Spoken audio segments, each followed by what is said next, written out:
আরো প্রশ্ন আছে, সাইফুর রহমান যদি আপনার ছেলে হইতো তাহলে কি হতো? সাইফুর রহমান যদি আমাদের উপদেষ্টাদের কেউ হতো তাহলে কি হতো?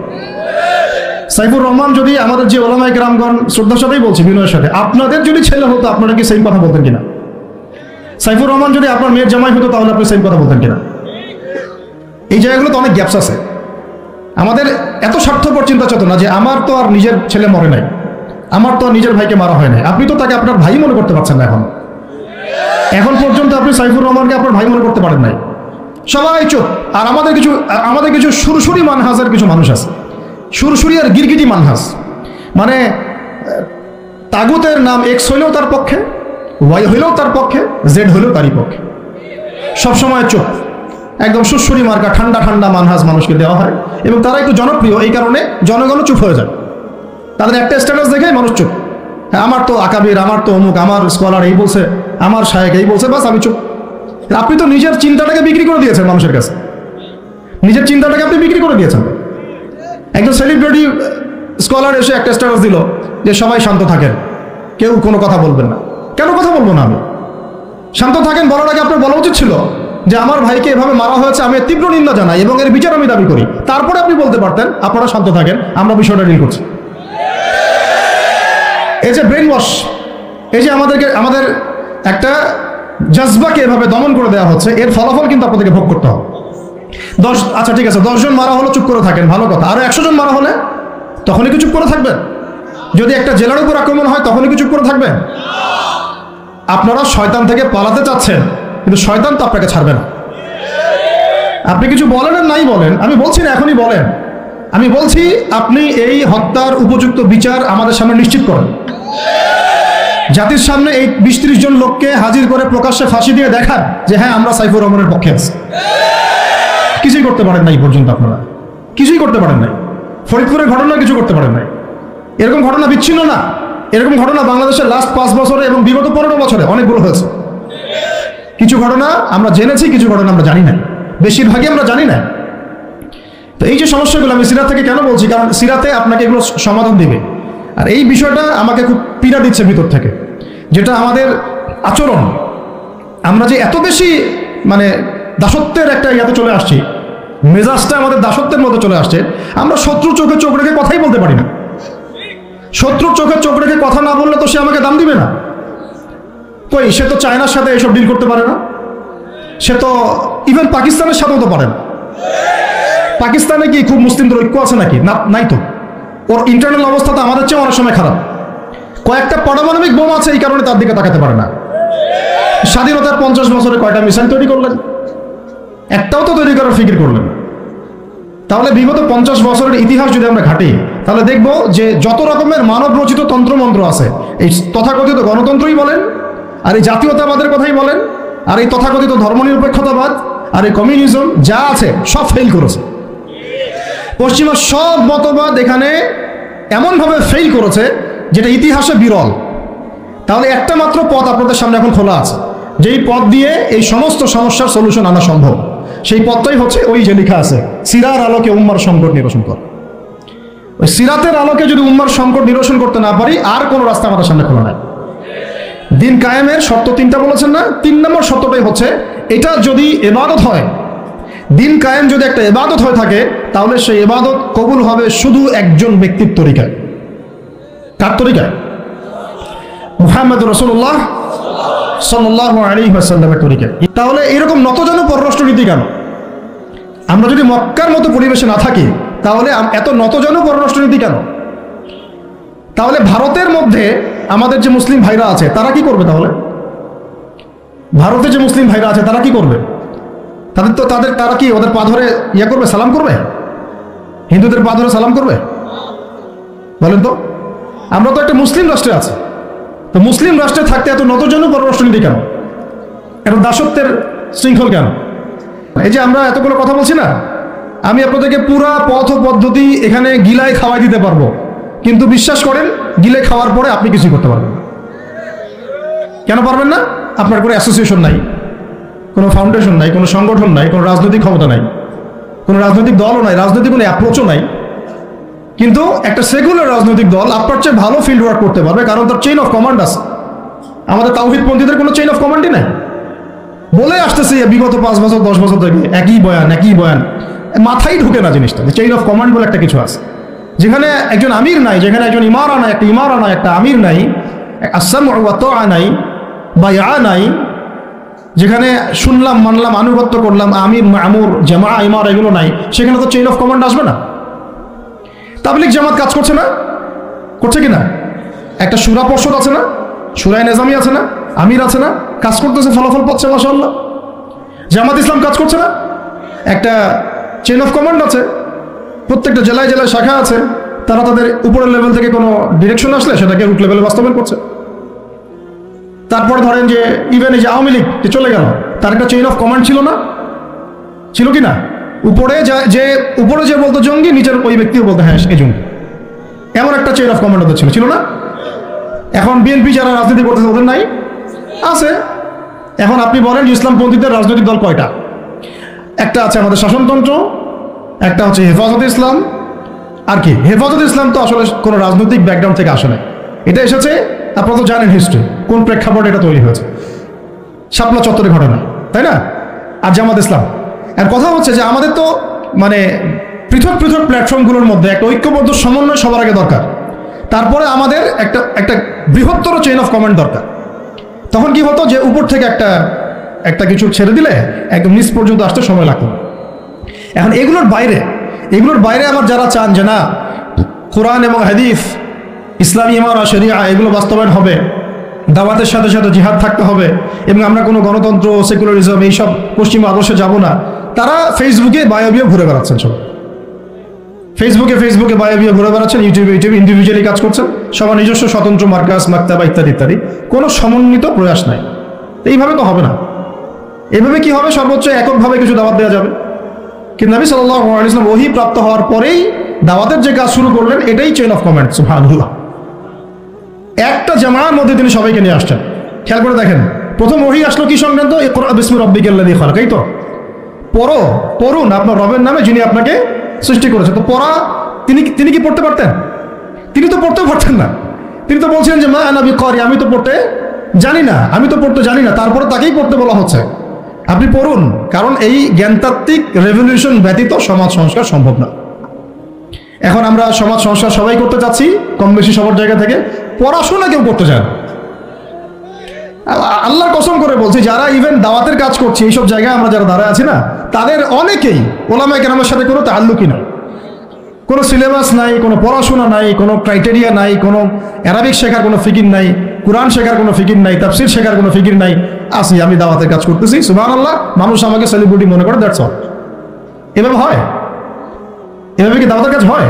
অথচ নবী সাল্লাল্লাহু আলাইহি ওয়াসাল্লামকে আল্লাহ পাক পড়তে বলছেন। তাহলে প্রথম দরকার আমাদের জ্ঞানতাত্ত্বিক রেভলিউশন, যেটা বললাম যে বিগত 50 বছরে অলরেডি আমাদের ঘরে ঘরে একজন করে আলেম, একজন করে হাফেজ থাকা উচিত ছিল। এটা বিগত 50 বছরের শিক্ষা সিস্টেমটা এমনভাবে সাজানো হয়েছিল যেটা একটা ধর্ম নিরপেক্ষ শিক্ষা সিস্টেম। এটা এই যে একটা ছেলে বসে আছে 30 বছর বয়স, ওর তো অধিকার ছিল যে সে এসএসসি এইচএসসি অনার্স মাস্টার্স লেভেলে এসে কোরআনের অর্থ করার যোগ্যতা অর্জন করবে, এটা তার রাইটস ছিল অ্যাজ এ মুসলিম কান্ট্রির একজন সিভিলিয়ান হিসাবে। তার রাইটস ছিল এটা, যে আমি একজন মুসলিম কান্ট্রির সিভিলিয়ান, আমার রাইটস আছে স্কুলে গিয়ে কোরআন শেখার, কলেজে গিয়ে কোরআনের তাফসীর শেখার, অনার্স লেভেলে গিয়ে হাদিস পড়তে শেখার, হাদিসের মুতাআলা করার। ইভেন সে মাস্টার্সের পরে ইফতা দেওয়ার মতো যোগ্যতা অর্জন করতে পারতো যদি শিক্ষা সিস্টেমটার মধ্যে সমন্বয় থাকতো। কিচ্ছু করা হয় না এইসব লেভেলে। 50 বছর ধরে এই জাতিকে শিক্ষার অন্ধকারে রাখা হয়েছে। কওমি মাদ্রাসাগুলো যদি না থাকতো, এই দেশ থেকে ইসলামকে মিটাই ফেলে দিত, এটা বাস্তবতা।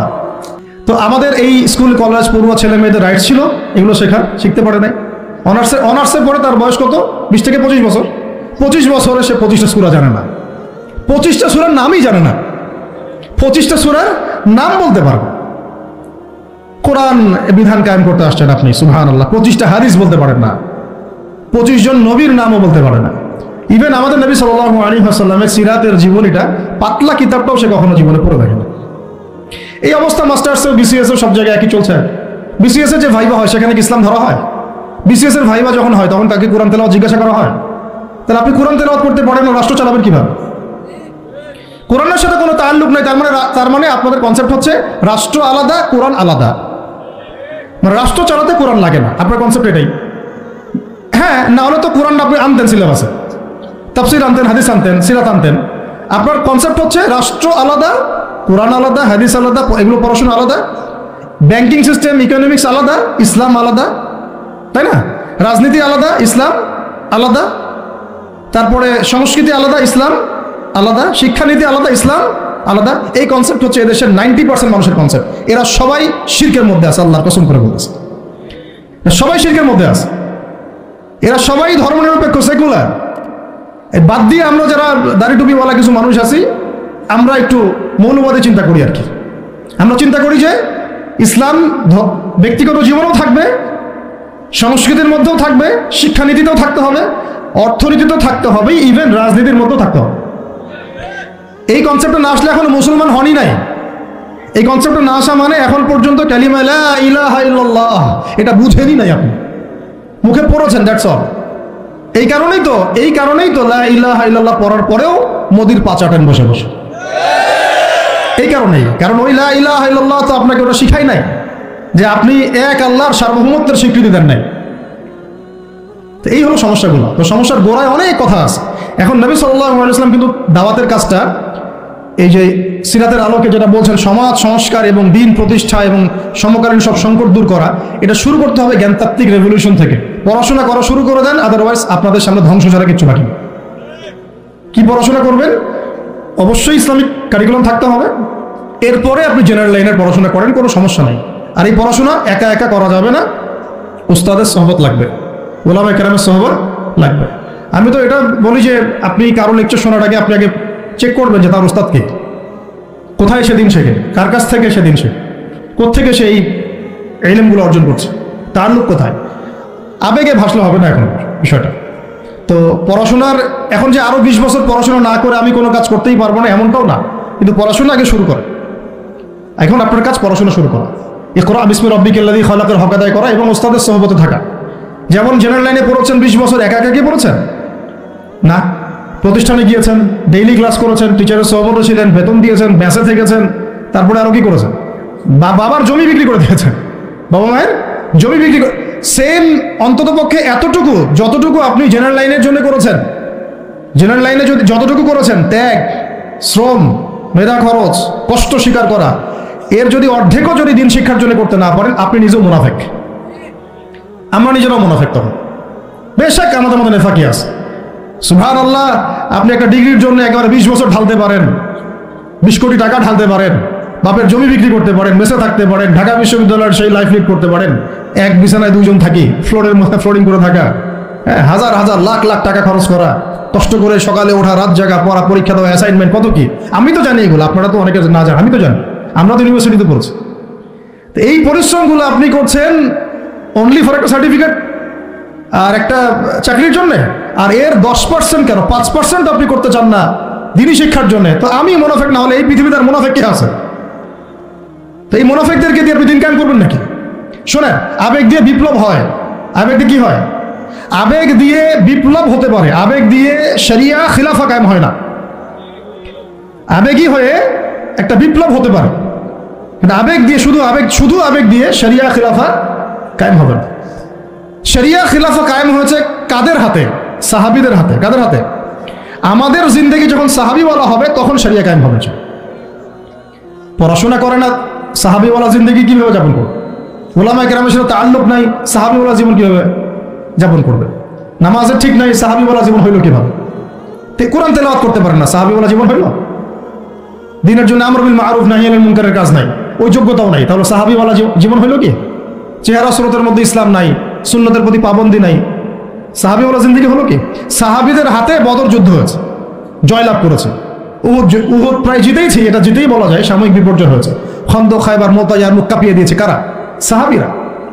তো সাহাবীওয়ালা ইমান, সাহাবীওয়ালা আমল, সাহাবীওয়ালা আখলাক, সাহাবীওয়ালা মেহনত হলে পরে বাংলার মাটিতে দিন কায়েম হবে।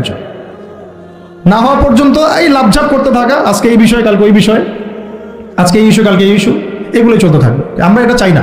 আমরা চাই, এখন যেহেতু দাওয়াতের একটা সুবর্ণ সুযোগ আমাদের সামনে এসেছে, এখন যেহেতু আল্লাহ পাক, এটা আল্লাহ পাকের রহমত, এখানে সবাই ক্রেডিট নেওয়ার প্রতিযোগিতায় লিপ্ত আছে। আমার ক্রেডিট হয়েছে, আমি এই করেছি, আমি সেই করেছি। এখন তো এমন দেখা যাচ্ছে যে ওই সময় কিছু বলেও নাই, সেও এসে এখন প্রধান উপদেষ্টার পাশ আটতেছে বসে বসে। কি সুবহানাল্লাহ, মানে রক্ত দিল এক ভাই, মানে বছরের পর বছর কারাগারে পচে মরল একদল, বছরের পর বছর, দিনের পর দিন, মাসের পর মাস আয়না ঘরে ধুকে ধুকে মরল আর একদল। ঠিক আছে, বললাম দোকান থেকে বের হলে কেউ সুস্থ থাকে না। বছরের পর বছর মামলা মোকদ্দমা হচ্ছে একদল, এক একজনের ঘাড়ে 3টা 4টা 5টা 10টা 20টা করে মামলা। হ্যাঁ, তারপরে বছরের পর বছর এই ফ্যাসিজমের বিরুদ্ধে দাঁড়ানোর কারণে দেশ থেকে বিতাড়িত হয়েছে একদল, হয় নাই? শাপলা চত্বরে রক্ত দিয়েছে আর একদল। তারপরে এই ছাত্র ভাইদের হাজার হাজার পঙ্গু হয়ে পড়ে আছে বিভিন্ন জায়গায় আর একদল, আর শত শত মানুষ রাস্তায় প্রাণ দিল আর একদল, আর উড়ে এসে জুড়ে ক্ষমতায় বসলো আর একদল।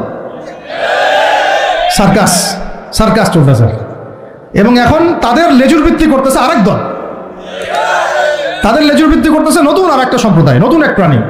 তা চক্ষু লজ্জাও নাই এদের, চক্ষু লজ্জাটুকুও না। আগে যখন এক তাগুত ছিল তখন তার পাচারত, সুবহানাল্লাহ, এবং ওই তাগুতের এগেনস্টে যদি কেউ কথা বলতো তাকে বলতো খারেজি। কি বলতো?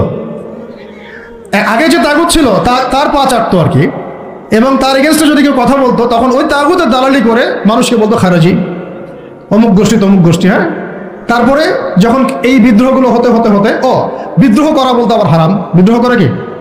বিদ্রোহ করা হারাম, রাষ্ট্রের সরকারের বিরুদ্ধে প্রতিবাদ করা হারাম, নাজায়েজ, করলে হবে খারেজি। কিন্তু ছাত্র ভাইরা যখন আন্দোলন করে ওই সরকারকে পতন ঘটাই দিল, তখন আবার নতুন যে সরকার আসছে ওর পা চাটা আবার ফরজ। কি বুঝলেন? কি বুঝলেন? এই চলতেছে। আবার বুঝাই, এক তাগুত ছিল, সেই তাগুত আল্লাহ বিরোধী কাজ করতো, কিছু ভাই এর প্রতিবাদ করতো, যারা প্রতিবাদ করতো ওদেরকে এরা বলতো খারেজি, এদের মানহাজ ঠিক নাই, আকীদা ঠিক নাই, এর উগ্র, ইত্যাদি ইত্যাদি। এবং তাদের কারণেই কিন্তু এই ভাইগুলোকে আয়না করে যেতে হয়েছে। এটা খোলামেলা বলে দিলাম, এদের কারণেই এই ভাইদেরকে কোথায় যেতে হয়েছে? আয়না করে যেতে হয়েছে। তারপরে ছাত্র ভাইরা দেখা গেল যে বিপ্লব করে, প্রতিবাদ করে একদম এই সরকার ফেলে দিল। ফেলে দেওয়ার পরে যখন আবার নতুন কেউ আসলো, এই নতুন যারা আসলো তাদের পাচাটা আবার ফরজ হয়ে গেল। তখন হইল ফতোয়া কি? সরকার আনুগত্য করা ফরজ। ইসলাম ব্যক্তি জীবনে আছে, ইসলামকে এখন নিয়ে যেতে হবে সমাজে, ইসলামকে নিয়ে যেতে হবে অর্থনীতিতে, ইসলামকে নিতে হবে রাজনীতির মধ্যে। ইসলাম যখন সমাজে, অর্থনীতিতে, সংস্কৃতিতে, শিক্ষানীতিতে এবং রাজনৈতিক ক্ষেত্রে যাবে, তখন আমরা ইনশাল্লাহ চূড়ান্ত বিজয় লাভ করব। এখন যদি পার্শ্ববর্তী শত্রু রাষ্ট্রগুলো আমাদেরকে আক্রমণ করে, আমি আপনি তো ব্যক্তিগতভাবে জিহাদের ঘোষণা দিতে পারবো না, পারবেন? কিন্তু এখন যদি আমার আপনার হাতে রাজনৈতিক ক্ষমতা থাকতো, তাহলে আমরা দেখাই দিতাম যে একজন সাইফুরকে মারলে কতজনের লাশ পড়ে। একজন ফেলানিকে যদি কাঁটাতারে ঝুলাই দেওয়া হয়, ওরকম 10টা বিএসএফকে মারার ক্ষমতা আমাদের আছে। এই শক্তি সামর্থ্য আমাদের ভাইদের আছে। আমাদের দাওয়াতের কাজ শুধু আমভাবে জনগণের মধ্যে করলে হবে না, পুলিশের মধ্যে দাওয়াতের কাজ করতে হবে, র্যাবের মধ্যে দাওয়াতের কাজ করতে হবে, আমাদের আনসারদের মধ্যে দাওয়াতের কাজ করতে হবে, বিজিবির ভাইদেরকে প্রশিক্ষিত করতে হবে। সবচেয়ে বড় কথা, আমাদের সেনাবাহিনীকে, বিমান বাহিনীকে শক্তিশালী করতে হবে। অত্যাধুনিক অস্ত্র তাদের হাতে থাকতে হবে, এবং তাদের মধ্যে সবকিছুই আছে মাশাআল্লাহ, পটেনশিয়াল আছে, প্রতিভা আছে, শারীরিক শক্তি আছে, ট্রেনিং আছে। ইমানটাকে মজবুত করতে হবে, তাদেরকে ইমানের দাস দেওয়া লাগবে। আপনারা যারা শুনবেন এগুলো, লেকচার অনলাইনে এগুলো শুনবেন, তারা ইনশাল্লাহ শুধুমাত্র জাতিসংঘের একটা মিশনকে জীবনের লক্ষ্য বানাবেন না। আপনারা জাতিসংঘের একটা মিশনে যাওয়া আপনার জীবনের লক্ষ্য না। আপনাকে যদি আল্লাহ পাক প্রশাসনিক দায়িত্ব দিয়ে থাকেন, আল্লাহর জন্য শহীদ হওয়াটা আপনার জীবনের সবচেয়ে বড় সৌভাগ্য। এইদিকে আমরা তো তাদেরকে এখন হাঁটাতে পারছি না, কারণ ওই ক্ষমতা আপনার আমার হাতে নাই। ইসলামকে ওই রাজনৈতিক জায়গায় নিতে হলে সিরাতের সুন্নতে আগাতে হবে। আল্লাহ পাক তৌফিক দান করুন। এবার প্রকাশ্যে দাওয়াত শুরু হলো 4 নম্বর বছর থেকে 10ম বছর পর্যন্ত। এই প্রকাশ্যে দাওয়াত যখন শুরু হয়েছে, তখনই ব্যাপক নির্যাতন শুরু হয়েছে, ব্যাপক নির্যাতন। এই অবস্থানটা আমরা পার করেছি বিগত সময়গুলোতে, এখনো পার করছি, তাই না? এই অবস্থাটা কিন্তু আমরা আগেও পার করেছি, এখনো পার করছি। যারাই প্রকাশ্যে পরিপূর্ণ ইসলামের কথা বলছেন বা বলেছেন, কোনো না কোনোভাবে তারা হ্যারাসমেন্টের শিকার হয়েছে, কোনো না কোনোভাবে, ফিজিক্যালি অথবা মেন্টালি অথবা রাজনৈতিকভাবে অথবা মামলা মোকদ্দমা অথবা গুম অথবা একেবারে ক্রসফায়ার অথবা দেশ ত্যাগ, কিছু না কিছু ওদের তাকদিরে নসিব হয়েছেই, তাই না? আর যারা সুরে সুর মিলিয়ে কথা বলেছে তারা পার পেয়ে গেছে। ওই যে বললাম, আগেও তলা চাটা, এখনও তলা চাটা। ওটা হচ্ছে মানে তেল মারা মানহাজ আর কি, তৈলাক্ত মানহাজ। যেই থাকুক, এক্স থাকলেও আমি তেল মারবো, ওয়াই থাকলেও তেল মারবো, জেড থাকলেও তেল মারবো, কারণ তেল মারা আমার জন্য ফরজ এবং তৈলাক্তদের আনুগত্য করা আমার জন্য ফরজ। ওদের বিরুদ্ধে কথা বললে আপনি আবার হয়ে যাবেন খারেজি।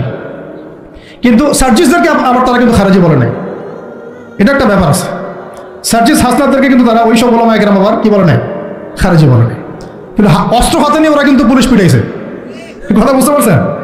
এই কাজটা যদি কোনো মাদ্রাসা ছেলে করতো তাহলে আল্লাহর কসম করে বলতেছে পুরো দুনিয়াতে এরা রটাই দিত যে আমরা জঙ্গি। এই পয়েন্টটা ভালো করে বুঝেন, এই পয়েন্টটা ভালো করে বুঝেন। যদি এই আন্দোলনটা শুধুমাত্র দাড়ি টুপিওয়ালা মানুষরা করতো তাহলে সারা মুসলিম বিশ্ব না সারা দুনিয়াতে এর রটাই তো মিডিয়া দিয়ে যে বাংলাদেশের মুসলমানরা উগ্র, জঙ্গি এবং সন্ত্রাসী। রটাইতো না? বেশাক রটাইতো। কিন্তু যখন গণতন্ত্রপন্থীরা গণতান্ত্রিক পদ্ধতিতে এই কাজটা করছে তখন এটা জায়েজ হয়ে গেছে। একই জিনিস, একদল গিয়ে গুলি করা শুরু করলো মাজলুমদের উপরে। তারপরে মাজলুমরা আর থাকতে না পেরে অস্ত্র হাতে নিয়েই ফেললো। লাঠিসোঁটাও তো অস্ত্র নাকি? এবং তাদের একজন তো বলেছিল আমাদের পরবর্তী প্ল্যান ছিল যদি তারা স্কিপ না করতো আমরা সশস্ত্র অবস্থান নিতাম। বলেছে কিন্তু মিডিয়াতে একজন বলেছে না? বলেছে। যাই হোক, এদিকে যখন জালেম আক্রমণ করেছে তখন মাজলুম তো প্রতিবাদ করেছে, করে নাই? এই আক্রমণের প্রতিবাদের রাস্তায় কিন্তু বহু মানুষ মারা গেছে। জালেমদেরও মরেছে, মাজলুমদেরও মরেছে। কেন পুলিশ ভাইদেরকে কি মারা হয় নাই? কারণ তারা জালেমের পক্ষ নিয়েছিল। সে কি অমুসলিম ছিল না মুসলিম? ও মুসলিম ছিল, কিন্তু কালিমা পড়া মুসলিম, তাই না? সেও কালিমা পড়া মুসলিম, জালেমের পক্ষ নিয়েছে। আর এদিকে আমাদের মাজলুম ভাই যাদের উপর গুলি চালানো হয়েছে। এখন মাজলুম ভাইরা শেষমেশ লাঠিসোঁটা হাতে নিতে বাধ্য হয়েছে।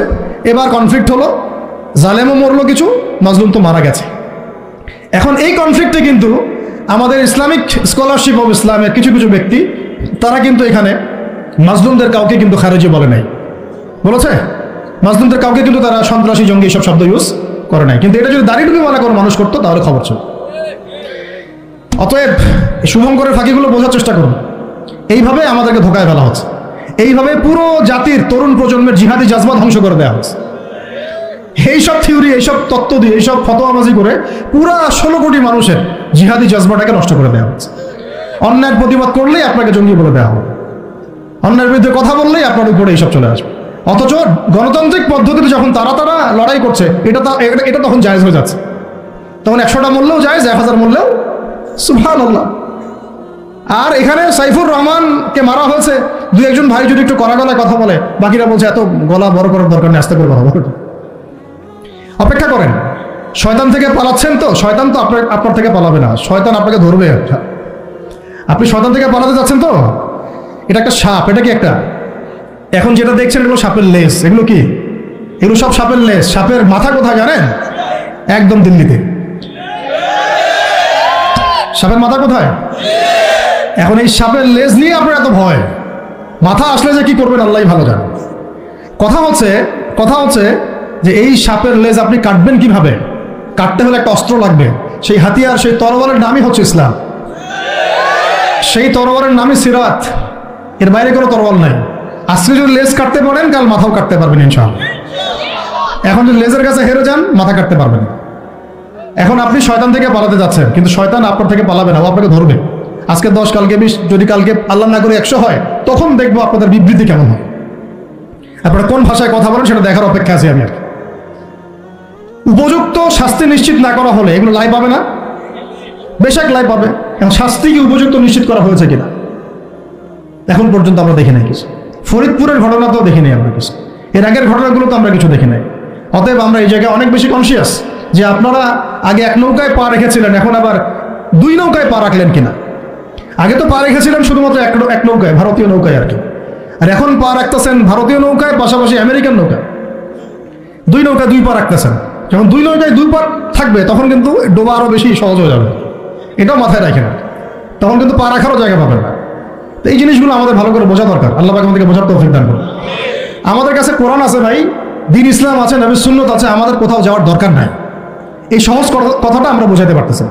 সহজ কথা, আমাদের কাছে কোরআন আছে, হাদিস আছে, রাসূলের সিরাত আছে, সুন্নাত আছে, বরেণ্য উলামায়ে কেরাম আছেন, দেশে 16 কোটি মুসলিম তাওহীদি জনতা আছে। কোথাও যাওয়ার দরকার নেই। আমরা আমাদের দেশের ভাগ্য ইনশাআল্লাহ গড়ে নিতে পারবো ইনশাআল্লাহ। আর কারো দালালি করার কোনো দরকার নেই আমাদের। দুঃখজনক হচ্ছে এত কিছুর পরেও, আল্লাহর কসম এত কিছুর পরেও এখন পর্যন্ত আমাদের দেশটা ভারতীয় দালাল মুক্ত হইতে পারলো না। প্রত্যেকটা ডিপার্টমেন্টে এখন ওদের দালাল বসেই আছে। ভাই একটা নামাজ পড়বেন আপনি, নামাজ পড়ার জন্য জায়গাটা পাক লাগবে না, কাপড়টা পাক লাগবে না? নাপাক কাপড়ে নামাজ হবে? নাপাক জায়গায় নামাজ হবে? একটা প্লেট নিয়েছেন, খাবার খাবেন, বিরিয়ানি খাবেন, তো বিরিয়ানি খাওয়ার আগে প্লেটটা পরিষ্কার করবেন না? প্লেট যদি পরিষ্কার না হয় সেখানে বিরিয়ানি খাওয়া যাবে? দেশটা তো পরিষ্কার হচ্ছে না, আগে দেশটা পরিষ্কার করেন, তারপরে বিরিয়ানি খাওয়া যাবে ইনশাআল্লাহ। বরং এখন আমরা ওই ময়লাদের সাথে আপোষ করে চলার চেষ্টা করছি, আঘাত করার চেষ্টা করছি। আবার কেউ কেউ তো নিজের গিরগিটি রং পাল্টায় ভিতরে ঢুকে গেছে, টের পাওয়া যাচ্ছে না। আচ্ছা, এরকম আপনারা সবাই বুঝেন, এগুলো আমি খোলামেলা বলার প্রয়োজন নেই। মূল কথা হচ্ছে একটা বিষয়কে পবিত্র না করে একটা জমি চাষ করব, আগে আমাকে ওই জমিটাকে সার দিতে হবে, কীটনাশক দিয়ে ওটাকে দূর করতে হবে। জমি পবিত্র না করলে এখানে পবিত্র বৃক্ষ রোপণ করা যাবে না। সিম্পল একটা কথা, আপনি বিরিয়ানি খান আর যাই খান, পাত্র পরিষ্কার করতে হবে। এই পাত্র এখনো পরিষ্কার হয় নাই। আল্লাহ পাক আমাদেরকে প্রত্যেকটা মহল থেকে এই বিজাতীয় দালালদেরকে দূর করা তৌফিক দান করেন। এই দেশের ভাগ্য আল্লাহ করবেন ইনশাআল্লাহ। যদি আমরা আমাদের সিরাতের উপর থাকি, রাসূলের সিরাতের উপর থাকি, কোরআন সুন্নাহর উপর থাকি এবং ঐক্যবদ্ধ থাকি, আমাদেরকে পরাজিত করতে পারার মতো কোনো জাতি না ইনশাআল্লাহ, পারবে না ইনশাআল্লাহ। এটা আমাদের কনফিডেন্স থেকে বলা না, এটা আমাদের পূর্ণ ইয়াকিন থেকে বলা। কিন্তু সমস্যা হচ্ছে আমরা ওই রাস্তায় হাঁটতেই পারতেছি না। আল্লাহ পাক আমাদেরকে সেই হিকমা এবং প্রজ্ঞা দান করেন। আমি আল্লাহ পাক উপযুক্ত নেতৃত্ব আমাদের সামনে নিয়ে আসেন। আমি এবং দোয়া করি আমরা যেন ইসলামপন্থী সরকার আল্লাহ পাক আমাদের সামনে নিয়ে আসেন, যাদেরকে সামনে রেখে আমরা এই পুরো দেশ জুড়ে ইসলামী শরিয়া প্রতিষ্ঠার মেহনত করতে পারি। আল্লাহ পাক সেই তৌফিক দান করেন। তো শেষ কথাগুলো হচ্ছে এরকম যে এই 10 বছরে প্রচুর নির্যাতন হয়েছে, কিন্তু ইসলাম কিন্তু থেমে যায় নাই। যখন হামজা এবং ওমর রাদিয়াল্লাহু আনহুর মতো মানুষের ইসলাম কবুল করেছেন। আরেকটা কথা মনে রাখবেন, আমাদের নবীজি কিন্তু সাল্লাল্লাহু আলাইহি ওয়াসাল্লাম দুর্বল সাহাবীদেরকে হিজরত করতে বলেছিলেন। কোথায়? আবিসিনিয়াতে। কোথায়? আবিসিনিয়ায়। ওখানে একটা হিজরত হয়েছে। আমাদের নবীজি তায়েফে গিয়েছেন, তায়েফবাসী ইসলাম কবুল করে নাই, তিনি আবার ফিরে আসছেন। এই সময়টাতে ইয়াসরিব থেকে 6 জন যুবক আসছিলেন, তরুণদের কথা বলতে বলেছেন। এইখান থেকে আমি আলোচনা শেষ করে দিব। এখানে ইয়াসরিব থেকে 6 জন যুবক, তরুণ যুবক এসে ইসলামের গতিপথটাকে ঘুরিয়ে দিয়েছে। এটা তরুণরা একটু ভালো করে বুঝবেন। মক্কায় কত বছর ছিলাম আমরা? 13 বছর। কত বছর? 13 বছর। এই 13 বছরে কিন্তু আমাদের কোনো রাজনৈতিক ক্ষমতা ছিল না, ছিল কোনো রাজনৈতিক ক্ষমতা ছিল না, এমনকি কোনো সামাজিক ক্ষমতা আমাদের ছিল না। আমরা দাওয়াতের কাজ করছিলাম, তাবলীগের মেহনত করছিলাম এবং তাজকিয়া অর্জন হচ্ছিল, কোরআন শেখানো হচ্ছিল, দারুল আরকামে দিনের মুজাকারা প্র্যাকটিস হচ্ছে। আমাদের কিন্তু কোনো রাজনৈতিক ভিত্তি মক্কায় নাই। এই কারণে মক্কাতে কিন্তু সশস্ত্র জিহাদেরও আয়াত নাজিল হয় না। হয়েছে? হয় না। মদিনায়, এখন মদিনা থেকে যখন 6 জন যুবক আসলেন, এই 6 জন যুবকের নেতার নাম আসাদ বিন জুরারাহ রাদিয়াল্লাহু আনহু। তো তিনি এসে যখন বায়াত করছেন নবীর কাছে, তিনি আগে থেকে জানতেন যে শেষ জামানায় একজন নবী আসবে। কি আসবে? ঠিক আমরা এখন যেমন জানি যে শেষ জামানায় একজন নবী আসবেন, তার নাম হচ্ছে ঈসা আলাইহিস সালাম। বাংলাদেশের মানুষ মানে কি বলবো, যে জয় বাংলা শব্দটা যতবার বলছে সাল্লাল্লাহু আলাইহি ওয়াসাল্লাম ততবার বলে নাই। এমন একটা জাহালাত। যারা আপনারা ধর্মনিরপেক্ষ রাজনীতি করেন, তারা আপনাদের নেতাদের নাম যতবার নেন, রাসূলের নামও ততবার নেন না। আবার আপনারা যারা ধর্মনিরপেক্ষ রাজনীতি করেন, আপনারা আপনাদের নেতার নাম যতবার নেন দিনে, আল্লাহ রসুলের নামও ততবার নেন না। তাহলে কিভাবে আপনাদের দ্বারা আমাদের কম সফল হবে? কিভাবে সফল হবে? কিভাবে জাতিকে আপনি সফলতার পথ দেখাবেন? মুসআব বিন উমাইর রাদিয়াল্লাহু আনহুকে নিয়ে আমাদের গল্প থাকা উচিত ছিল বইয়ের মধ্যে। হ্যাঁ, থাকা উচিত ছিল না? আর আলাদা কিতাব না হোক, অন্তত একটা চ্যাপ্টার থাকতে পারতো তাকে নিয়ে। ইসলামের ইতিহাসের প্রথম দায়ী মুসআব বিন উমাইর আছে, ওই লারে লাপ্পা আছে বইয়ের মধ্যে, রং সং এগুলো আছে, এলজিবিটি আর কি বলবো, এগুলো আছে বইয়ের মধ্যে। হ্যাঁ, মেয়ে মন চায় ছেলে হইতে, ছেলে মন চায় মেয়ে হইতে। আরে মানে এগুলোকে কি বলবো, এগুলোকে কানে কপালে খালি পিটানো দরকার। হ্যাঁ সত্যি, আসলে জানেন মায়ের উপর কোনো ওষুধ নাই। আমার তো মন চায় এগুলোকে ঢুকাই আমরা আয়না ঘরে, আমাদের আয়না ঘরে ঢুকাই। এগুলো কি শিক্ষা? একটা ছেলের মন চায় মেয়ে হইতে, ওর মন চায় ছেলে হইতে, আর এইগুলা আমাদের ছেলে মেয়েদের পাঠ্যপুস্তকের মধ্যে ঢুকাই দিল। আর আমরা 90% মুসলিম, কিছুই বললাম না, অনলাইনে লেখালেখি করলাম, দু একটা মানববন্ধন করলাম, খালাস, শেষ। তাহলে এখন যদি এই বিপ্লবের পরেও, এই বিপ্লবের পরে পরিবর্তিত বাংলাদেশেও যদি আমাদেরকে এগুলোই দেখতে হয়, তাহলে তো বলবো যে জেলাও সেই কদু হইল। পরিবর্তিত বাংলাদেশের শিক্ষানীতির মধ্যে যদি এগুলোই থাকে, তাহলে তো বলবো জেলাও সেই কদু হলো। কি পার্থক্য হলো? এগুলো পরিবর্তন করতে হবে। আল্লাহ পাক আমাদের ঊর্ধ্বতন কর্তৃপক্ষকে বোঝার তৌফিক দান করেন। আর যোগ্যদের কথা মূল্যায়ন আপনারা করবেন না, যোগ্যদের কথা মূল্যায়ন করবেন না। রামসাম যদুমধু নিয়ে বসাইছেন সব জায়গায়, কিছুই বুঝে না দেশের রাষ্ট্র অর্থনীতির শিক্ষার, বসে আছে দেখতে। মানে এটা কলেজের ক্যান্টিন নাকি? কলেজের ক্যান্টিন সবাই বসে চা খাইতে বসছে, সেটা এরকম কি? ওলামায়ে কেরামদের মধ্যে মুহাক্কিক ওলামায়ে কেরামদের 2-3 নাই। কার সাথে মাশওয়ারা করতেছেন? পরামর্শ আলেমদের সাথে মাশওয়ারা নেই। মাঝে মাঝে ডাকে চা খাইতে, এই পর্যন্ত আর কি। এগুলো কি? তার মানে আপনারা ঘুরে ফিরে আগের সেই ওই সেকুলারিজমই প্রতিষ্ঠা করতে চাচ্ছেন, কিন্তু একটু নতুন আঙ্গিকে আর কি। আল্লাহর কসম করে বলতেছি, বাংলাদেশের তাওহীদি জনতা এবার এগুলো সহ্য করবে না। চল, যদি ইসলামপন্থী আমাদের মুরব্বীরা, তুল্লাবরা, আমাদের ইসলামপন্থী জামায়াগুলো যদি মাঠে থাকে, এই কাজ আপনারা করতে পারবেন না। চল, কিচ্ছু লাগতো না যদি হেফাজতে ইসলাম তার যদি রাজনৈতিক দূরদর্শিতায় সবসময় মাঠে থাকতো, প্রত্যেকটা জায়গায় রাজনৈতিক ক্ষেত্রে হেফাজতে ইসলামকে টক্কর দিয়ে কেউ বাংলাদেশের শাসন ক্ষমতায় যেতে পারত। এখন আমাদের মুরব্বীরা এগুলো নিয়ে ফিকির করবেন ইনশাআল্লাহ, আমরা আশা করি। আর কোনো দিকে চিন্তা করার দরকার নাই। জীবন দেওয়ার জন্য হাজার হাজার লক্ষ লক্ষ তুল্লাব রেডি আছে, লাখ লাখ তুল্লাব রেডি আছে। আপনারা মাঠে যান, মাঠে থাকেন, রাজনীতি করেন। ওয়াজ মাহফিলের প্যান্ডেল বাদ দিয়ে আপনারা এবার রাজনীতির মঞ্চে যান। কারণ আমাদেরকে ইসলামকে রাষ্ট্র ক্ষমতায় নিতে হবেই যদি আমরা অস্তিত্ব টিকে রাখতে চাই। না হলে যদি ওই যে চট করে যারা ঢুকে পড়তে চায় তাদের যদি কেউ কখনো ঢুকে পড়ছে, তাহলে আমাদের কল্যাণ থাকবে না, কিছুই থাকবে না। না থাকবে গাছ, না থাকবে কোনো ফল। এই জিনিসটা আমাদের বোঝা উচিত। আল্লাহ পাক আমাদেরকে বোঝার তৌফিক দান করেন। তো এখান থেকে শেষ হয়ে যাবে ইনশাআল্লাহ, একটু ধৈর্য ধরেন। এই যে 12 জন যুবকের কথা বললাম, তার সাথে দায়ী সাহাবীকে পাঠানো হলো, তার নাম কি? এবার শুনেন, এই সাহাবী রাদিয়াল্লাহু আনহু 1 বছরের মধ্যে, কত বছর? 1 বছর দাওয়াতি কাজ করে তিনি পুরা মদিনার 75টা ফ্যামিলিকে ইসলাম কবুল করেছে। কতটা? এবার তার পরের বছর এই 75টা ফ্যামিলি আল্লাহর নবীর কাছে এসেছে সাল্লাল্লাহু আলাইহি ওয়াসাল্লাম। ইয়া রাসূলুল্লাহ, আমরা ইসলাম কবুল করতে চাই। আমরা জানি মক্কাতে আপনি নির্যাতিত, আপনার সাহাবীরা নিপীড়িত, আপনি আপনার সাহাবীদেরকে নিয়ে আমাদের মদিনা চলে আসুন। নবীজি সাল্লাল্লাহু আলাইহি ওয়াসাল্লাম বায়াত করালেন কয়েকটা বিষয়ের। আল্লাহর সাথে কাউকে শরীক করবে না, চুরি করবে না, জিনা করবে না, একে অপরকে মিথ্যা অপবাদ দিবে না, সৎ কাজে আদেশ করবে, অসৎ কাজে নিষেধ করবে, আমার আনুগত্য করবে, সুখে দুঃখে আমার আনুগত্য করবে, সচ্ছল অসচ্ছল উভয় অবস্থায় আল্লাহর পথে দান করবে। ঠিক আছে, আমি যদি মদিনায় যাই বা যখন যাব তখন আমাকে আর আমার সাহাবীদেরকে এমনভাবে তোমরা প্রোটেক্ট করবা যেভাবে তোমরা তোমাদের স্ত্রী সন্তানকে করো। তোমরা কি রাজি আছো? একজন সাহাবী বলছেন যে ইয়া রাসূলুল্লাহ, ফামা লানা ইযা ফাআলনা যালিক, আমরা যদি এটা করি তাহলে কি পাবো? নবীজি বলছেন আল জান্নাহ, জান্নাত পাবে। এই যে 75টা ফ্যামিলি এখন চলে গেল মদিনায়, কোথায়? এই জায়গাটা বুঝেন, এই জায়গাটা আমরা এখন আসতে পারি নাই। বাঙালি জাতিকে এখন এই জায়গায় যাইতে হবে। পুরো নেশনটাকে এখন কোথায় যেতে হবে? এই মদিনা রাষ্ট্রে যেতে হবে। আমরা এখনো মদিনা রাষ্ট্রে যেতে পারি নাই। এবার আমরা 75টা ফ্যামিলি চলে গেলাম মদিনায়। মক্কায় আমাদের কেউ নাই, গুটি কয়েক মানুষ আছেন যারা যেতে পারে নাই, মাযুর। বেশিরভাগ চলে গেছেন কোথায়? মদিনায়। আর কিছু আছেন আবিসিনিয়ায়, কিছু আছেন কোথায়? আবিসিনিয়ায়, কিছু আছেন মদিনায়। এই হলো মদিনায় হিজরত। হিজরত করার পরে মসজিদ নির্মাণ করা হয়েছে। কি নির্মাণ করা হয়েছে? মসজিদ। মসজিদটা একটা পার্লামেন্টের মতো ছিল, শুধু নামাজ রোজার জায়গা না, একটা পার্লামেন্টের মতো, একটা সংসদের মতো। এখান থেকে ডিসিশন পলিসিগুলো মেকিং হতো।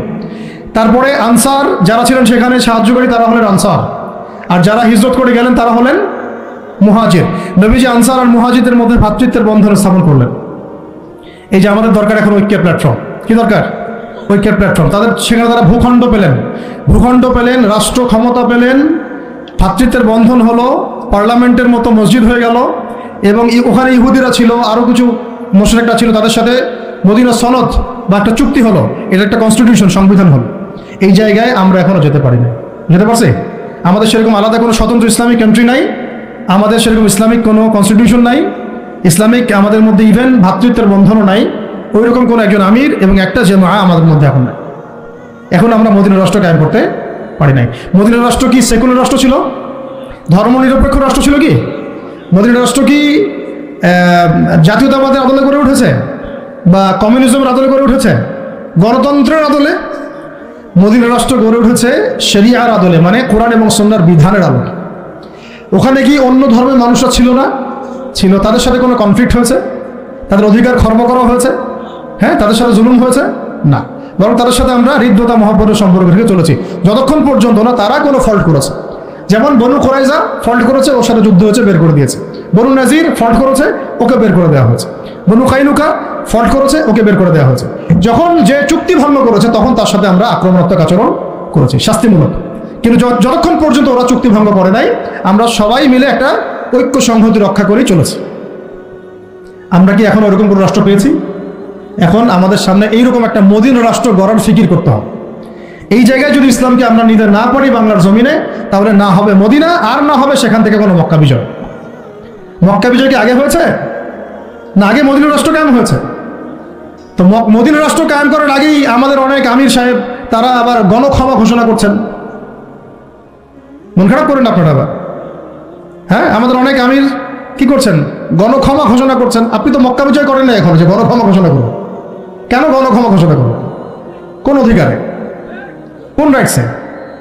তারা তো জুলুমের উপর জুলুম করেছে, জুলুমের উপর জুলুম, হত্যার উপর হত্যা, গুমের উপর গুম, খুনের উপর খুন, ক্রসফায়ারের উপর ক্রসফায়ার। আপনি কে গণক্ষমা করা? এটা তো জনগণ করবে, আপনাকে তো একা অথরিটি দেওয়া হয় নাই। আর আপনি তো মদিনা রাষ্ট্রের আমিরও নন, আর মক্কা বিজয়ের আমিরও নন। এই যে অতিরিক্ত ডিপ্লোমেসি অ্যাপ্লাই করতে যান আপনারা, গণতান্ত্রিক রাজনীতি যারা করতে যান, আপনারা সিরাতের সুন্নাত থেকে হারায় যান। এ সিরাতের সুন্নাত। আমাদের এখন যাইতে হবে মদিনা রাষ্ট্রে। তো মদিনা রাষ্ট্র কি এটা আগে বুঝবেন। একটা নির্দিষ্ট রাষ্ট্র যেটা আমাদের আছে, মাশাআল্লাহ আছে তো, বাংলাদেশ যদি ধরি আছে তো একটা রাষ্ট্র। লাগবে জনসংখ্যা আছে তো, লাগবে মুসলিম সংখ্যাগরিষ্ঠতা আছে তো, লাগবে মুসলিমদের মধ্যে ভ্রাতৃত্বের বন্ধন, এইটা হয়তো নাই। এটা আমাদের করতে হবে। যে ভ্রাতৃত্ব জায়গায় দুর্বলতা সেটা অচিরেই ঘুচিয়ে ফেলতে হবে। আল্লাহ পাক তৌফিক দান করেন। লাগবে ইসলামিক সংবিধান আছে নাই, 50 বছর হয়েছে, তাহলে এখন সংবিধান সংস্কারের প্রশ্ন আসলে সবাইকে জবাব দিতে হবে, হ্যাঁ সংস্কার চাই, ইসলামিক সংবিধান চাই, ব্যাস খালাস। ওইটা না হলে তো আপনার রাষ্ট্র ইসলামিক হবে না। ওইটা না হলে কি রাষ্ট্র ইসলামিক হবে? আমাদের আবেগ, কেউ লিখে দিল উপরে বিসমিল্লাহির রহমানির রহিম, মানবরচিত সংবিধানের উপরে লিখে দিল বিসমিল্লাহির রহমানির রহিম। বাঙালি তো একদম আবেগে মাতোয়ারা। আরে বাপরে বাপ, আমাদের তো সংবিধানে বিসমিল্লাহ আছে। বিসমিল্লাহ বলে ভাই মদ খাইলে লাভটা কি?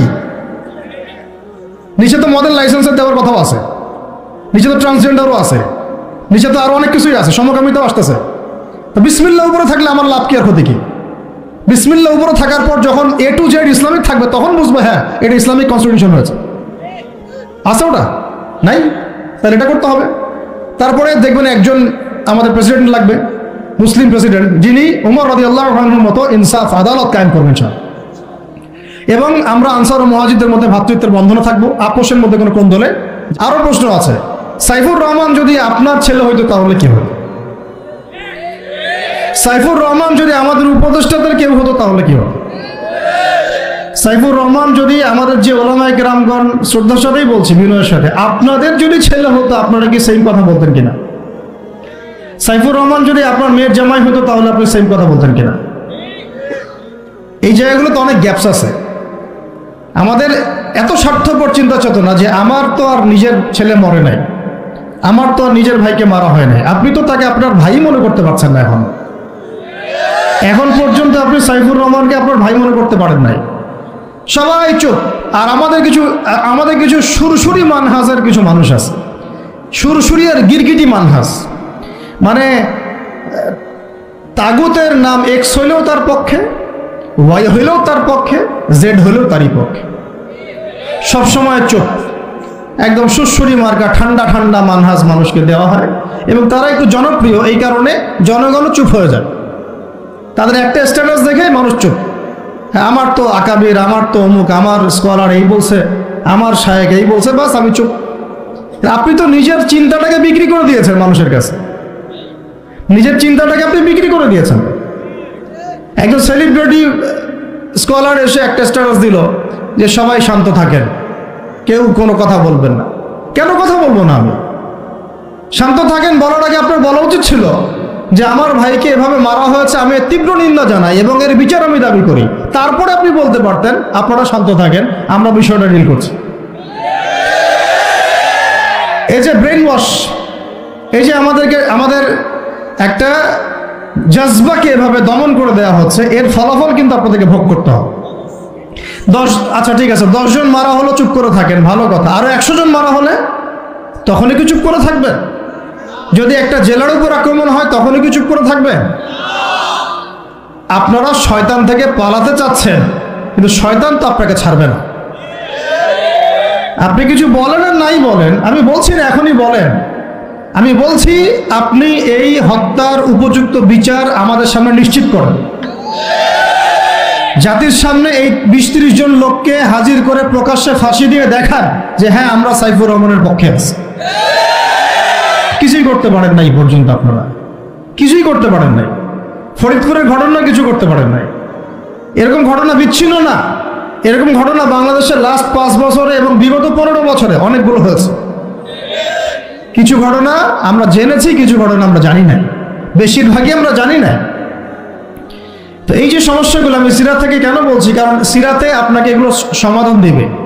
আর এই বিষয়টা আমাকে খুব পীড়া দিচ্ছে ভিতর থেকে, যেটা আমাদের আচরণ, আমরা যে এত বেশি মানে দাসত্বের একটা ইয়াতে চলে আসছি, মেজাজটা আমাদের দাসত্বের মতো চলে আসছে। আমরা শত্রুর চোখে চোখ রেখে কথাই বলতে পারি না। শত্রুর চোখে চোখ রেখে কথা না বললে তো সে আমাকে দাম দিবে না। কই, সে তো চায়নার সাথে এসব ডিল করতে পারে না, সে তো ইভেন পাকিস্তানের সাথেও তো পারে না। পাকিস্তানে কি খুব মুসলিমদের ঐক্য আছে নাকি? না, নাই তো। ওর ইন্টারনাল অবস্থা তো আমাদের চেয়ে অনেক সময় খারাপ। কয়েকটা পারমাণবিক বোম আছে, এই কারণে তার দিকে তাকাতে পারে না। স্বাধীনতার 50 বছরে কয়টা মিসাইল তৈরি করলেন? একটাও তো তৈরি করার ফিকির করলেন। তাহলে বিগত 50 বছরের ইতিহাস যদি আমরা ঘাঁটি, তাহলে দেখব যে যত রকমের মানব রচিত তন্ত্রমন্ত্র আছে, এই তথাকথিত গণতন্ত্রই বলেন, আর এই জাতীয়তাবাদের কথাই বলেন, আর এই তথাকথিত ধর্মনিরপেক্ষতাবাদ, আর এই কমিউনিজম যা আছে সব ফেল করেছে। পশ্চিমা সব মতবাদ এখানে এমনভাবে ফেল করেছে যেটা ইতিহাসে বিরল। তাহলে একটা মাত্র পথ আপনাদের সামনে এখন খোলা আছে, যেই পথ দিয়ে এই সমস্ত সমস্যার সলিউশন আনা সম্ভব। সেই পথটাই হচ্ছে ওই যে লেখা আছে, সিরার আলোকে উম্মার সংকট নিরসন কর।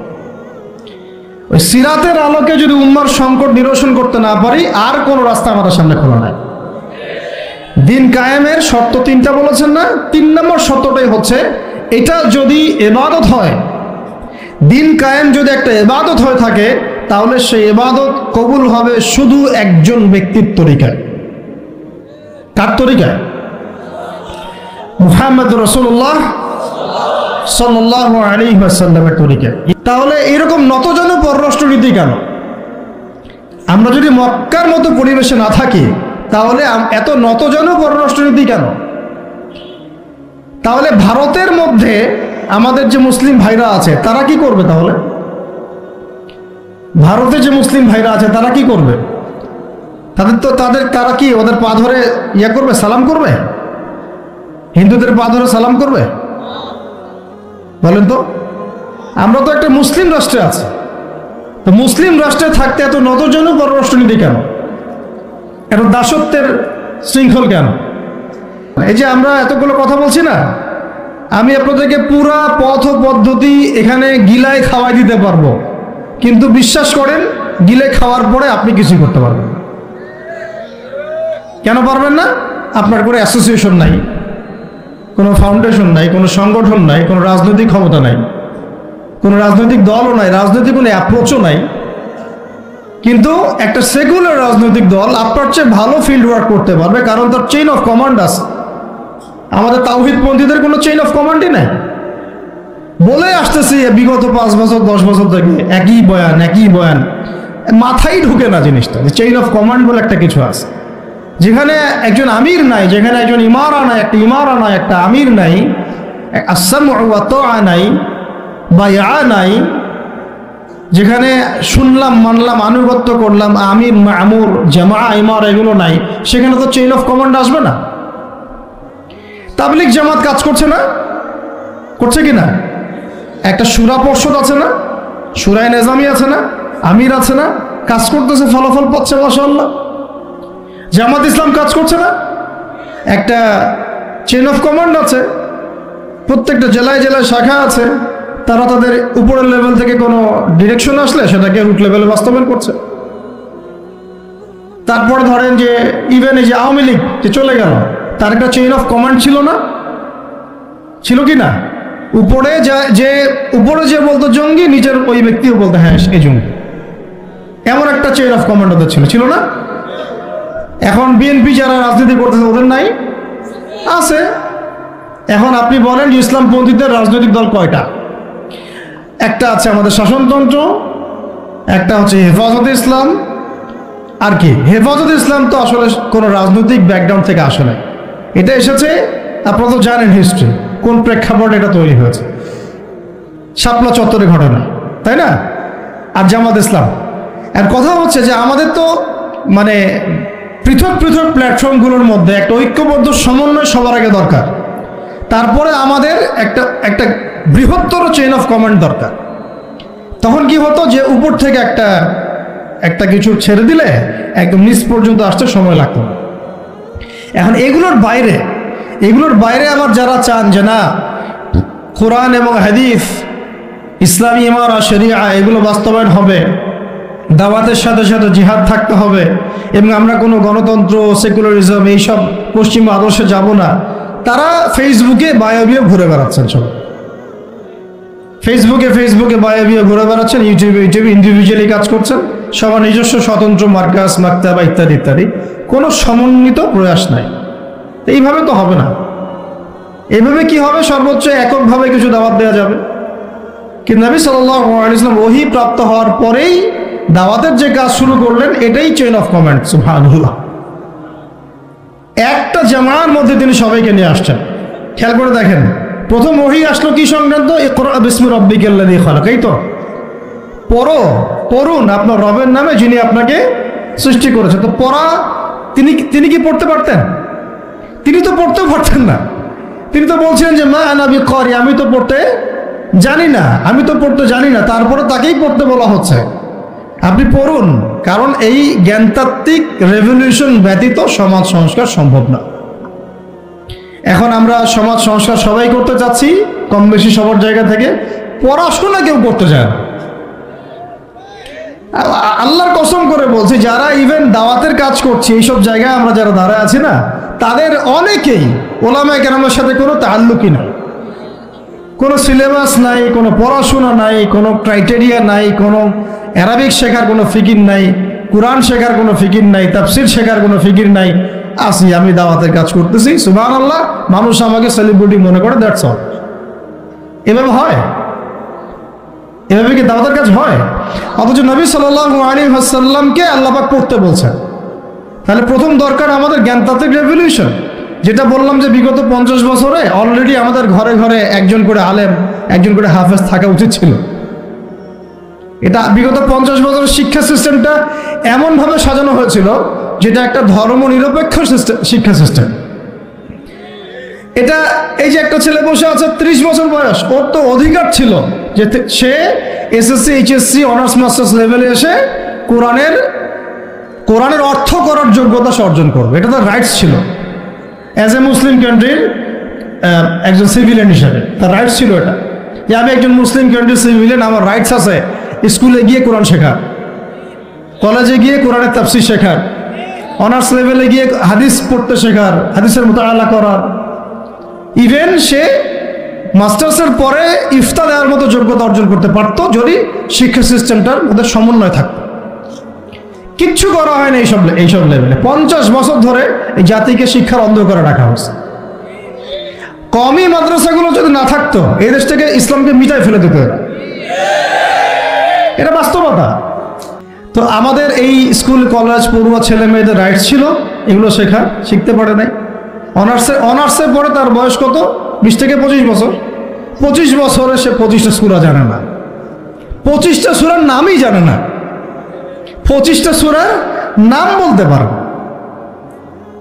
কোরআন বিধান কায়েম করতে আসছেন আপনি, সুবহানাল্লাহ, 25টা হাদিস বলতে পারেন না, 25 জন নবীর নামও বলতে পারে না। ইভেন আমাদের নবী সাল্লাল্লাহু আলাইহি ওয়াসাল্লামের সিরাতের জীবনীটা, পাতলা কিতাবটাও সে কখনো জীবনে পড়ে দেখে না। এই অবস্থা মাস্টার্সেও বিসিএসও সব জায়গায় একই চলছে। বিসিএস এর যে ভাইবা হয় সেখানে কি ইসলাম ধরা হয়? বিসিএস এর ভাইবা যখন হয় তখন তাকে কোরআন তেলাওয়াত জিজ্ঞাসা করা হয়? তাহলে আপনি কোরআন তেলাওয়াত করতে পারেন না, রাষ্ট্র চালাবেন কিভাবে? কোরআনের সাথে কোনো তাআল্লুক নাই। তার মানে আপনাদের কনসেপ্ট হচ্ছে রাষ্ট্র আলাদা, কোরআন আলাদা, মানে রাষ্ট্র চালাতে কোরআন লাগে না। আপনার কনসেপ্ট এটাই। হ্যাঁ, না হলে তো কোরআন আপনি আনতেন সিলেবাসে, তাফসীর আনতেন, হাদিস আনতেন, সিরাত আনতেন। আপনার কনসেপ্ট হচ্ছে রাষ্ট্র আলাদা, কোরআন আলাদা, হাদিস আলাদা, এগুলো পড়াশোনা আলাদা, ব্যাংকিং সিস্টেম, ইকোনমিক্স আলাদা, ইসলাম আলাদা, তাই না? রাজনীতি আলাদা, ইসলাম আলাদা, তারপরে সংস্কৃতি আলাদা, ইসলাম আলাদা, শিক্ষানীতি আলাদা, ইসলাম আলাদা। এই কনসেপ্ট হচ্ছে এদেশের 90% মানুষের কনসেপ্ট। এরা সবাই শিরকের মধ্যে আছে, আল্লাহর কসম করে বলতেছে, সবাই শিরকের মধ্যে আছে। এরা সবাই ধর্মনিরপেক্ষ, সেকুলার। এই বাদ দিয়ে আমরা যারা দাড়ি টুপিওয়ালা কিছু মানুষ আছি, আমরা একটু মৌলবাদী চিন্তা করি আর কি।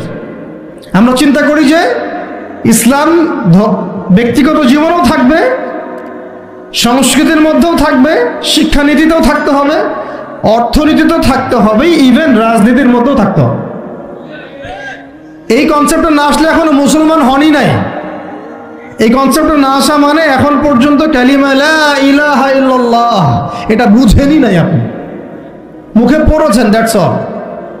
এই কারণেই তো লা ইলাহা ইল্লাল্লাহ পড়ার পরেও মোদির পা চাটান বসে বসে।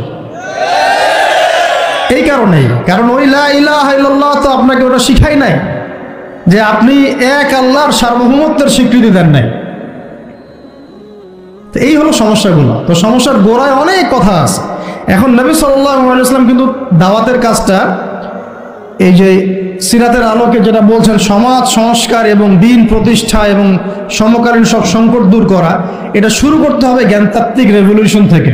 পড়াশোনা করা শুরু করে দেন, আদারওয়াইজ আপনাদের সামনে ধ্বংস ছাড়া কিচ্ছু বাকি নেই। কি পড়াশোনা করবেন? অবশ্যই ইসলামিক কারিকুলাম থাকতে হবে। এরপরে আপনি জেনারেল লাইনের পড়াশোনা করেন, কোনো সমস্যা নাই। আর এই পড়াশোনা একা একা করা যাবে না, উস্তাদের সোহবত লাগবে, ওলামায়ে কেরামের সোহবত লাগবে। আমি তো এটা বলি যে আপনি কারো লেকচার শোনার আগে আপনি আগে চেক করবেন যে তার উস্তাদ কে, কোথায় সেদিন শেখে, কার কাছ থেকে সেদিন শেখে, কোত্থেকে সে এই ইলমগুলো অর্জন করছে, তার লোক কোথায়। আবেগে ভাসলে হবে না এখন বিষয়টা। তো পড়াশোনার এখন যে আরো 20 বছর পড়াশোনা না করে আমি কোনো কাজ করতেই পারবো না এমনটাও না, কিন্তু পড়াশোনা আগে শুরু করে। এখন আপনার কাজ পড়াশোনা শুরু করা, ইকরা বিসমি রাব্বিকাল্লাযী খালাকের হক আদায় করা এবং ওস্তাদের সোহবতে থাকা।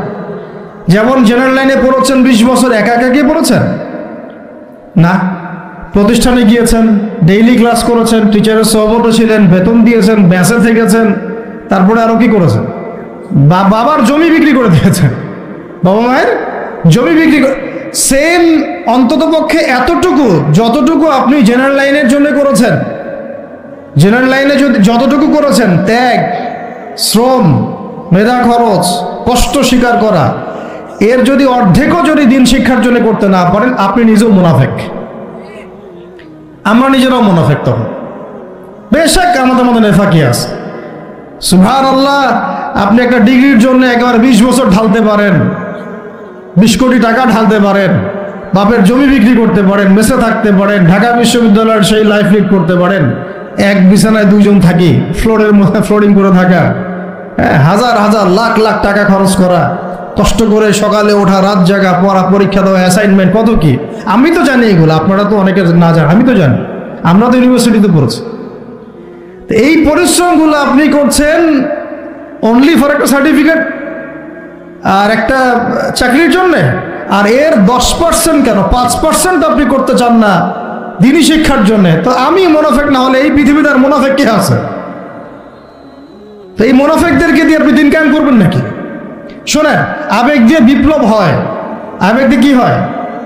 আবেগ দিয়ে বিপ্লব হতে পারে, আবেগ দিয়ে শরিয়া খিলাফা কায়েম হয় না। আবেগী হয়ে একটা বিপ্লব হতে পারে, কিন্তু আবেগ দিয়ে শুধু আবেগ দিয়ে শরিয়া খিলাফা কায়েম হবে না। শরিয়া খিলাফা কায়েম হয়েছে কাদের হাতে? সাহাবীদের হাতে। কাদের হাতে? আমাদের জিন্দেগি যখন সাহাবীওয়ালা হবে তখন শরিয়া কায়েম হবে। পড়াশোনা করে না, সাহাবীওয়ালা জিন্দেগি কিভাবে যাপন করবে? ওলামায়ে কেরামের সাথে তাআল্লুক নাই, সাহাবীওয়ালা জীবন কিভাবে যাপন করবে? নামাজের ঠিক নাই, সাহাবীওয়ালা জীবন হইল কিভাবে? কোরআন তেলাওয়াত করতে পারেন না, সাহাবীওয়ালা জীবন হইল? দিনের জন্য আমর বিল মারুফ নাহি আনিল মুনকারের কাজ নাই, ওই যোগ্যতাও নাই, তাহলে সাহাবীওয়ালা জীবন হইল কি? চেহারা সুরতের মধ্যে ইসলাম নাই, সুন্নতের প্রতি পাবন্দি নাই, সাহাবিওয়ালা জিন্দিগি হলো কি? সাহাবিদের হাতে বদর যুদ্ধ হয়েছে, জয়লাভ করেছে। উহুদ প্রায় জিতেইছি, এটা জিতেই বলা যায়, সাময়িক বিপর্যয় হয়েছে। খন্দক, খায়বার, মুতা, ইয়ারমুক কাঁপিয়ে দিয়েছে কারা? সাহাবিরা। তো সাহাবিওয়ালা ইমান, সাহাবিওয়ালা আমল, সাহাবিওয়ালা আখলাক, সাহাবিওয়ালা মেহনত হলে পরে বাংলার মাটিতে দিন কায়েম হবে। না হওয়া পর্যন্ত এই লাভঝাপ করতে থাকা, আজকে এই বিষয়ে কালকে ওই বিষয়ে, আজকে এই ইস্যু কালকে এই ইস্যু, এগুলোই চলতে থাকবে। আমরা এটা চাই না। আমরা চাই এখন যেহেতু দাওয়াতের একটা সুবর্ণ সুযোগ আমাদের সামনে এসেছে, এখন যেহেতু আল্লাহ পাক, এটা আল্লাহ পাকের রহমত, এখানে সবাই ক্রেডিট নেওয়ার প্রতিযোগিতায় লিপ্ত আছে। আমার ক্রেডিটে হয়েছে, আমি এই করেছি, আমি সেই করেছি। এখন তো এমন দেখা যাচ্ছে যে ওই সময় কিছু বলেও নাই, সেও এসে এখন প্রধান উপদেষ্টার পাশ আটতেছে বসে বসে। কি সুবহানাল্লাহ! মানে রক্ত দিল এক ভাই, মানে বছরের পর বছর কারাগারে পচে মরল একদল, বছরের পর বছর, দিনের পর দিন, মাসের পর মাস আয়না ঘরে ধুকে ধুকে মরল আর একদল। ঠিক আছে, বললাম তখন থেকে বের হলে কেউ সুস্থ থাকে না। বছরের পর বছর মামলা মোকদ্দমা হচ্ছে একদল, এক একজনের ঘাড়ে 3টা 4টা 5টা 10টা 20টা করে মামলা। হ্যাঁ, তারপরে বছরের পর বছর এই ফ্যাসিজমের বিরুদ্ধে দাঁড়ানোর কারণে দেশ থেকে বিতাড়িত হয়েছে একদল, হয় নাই?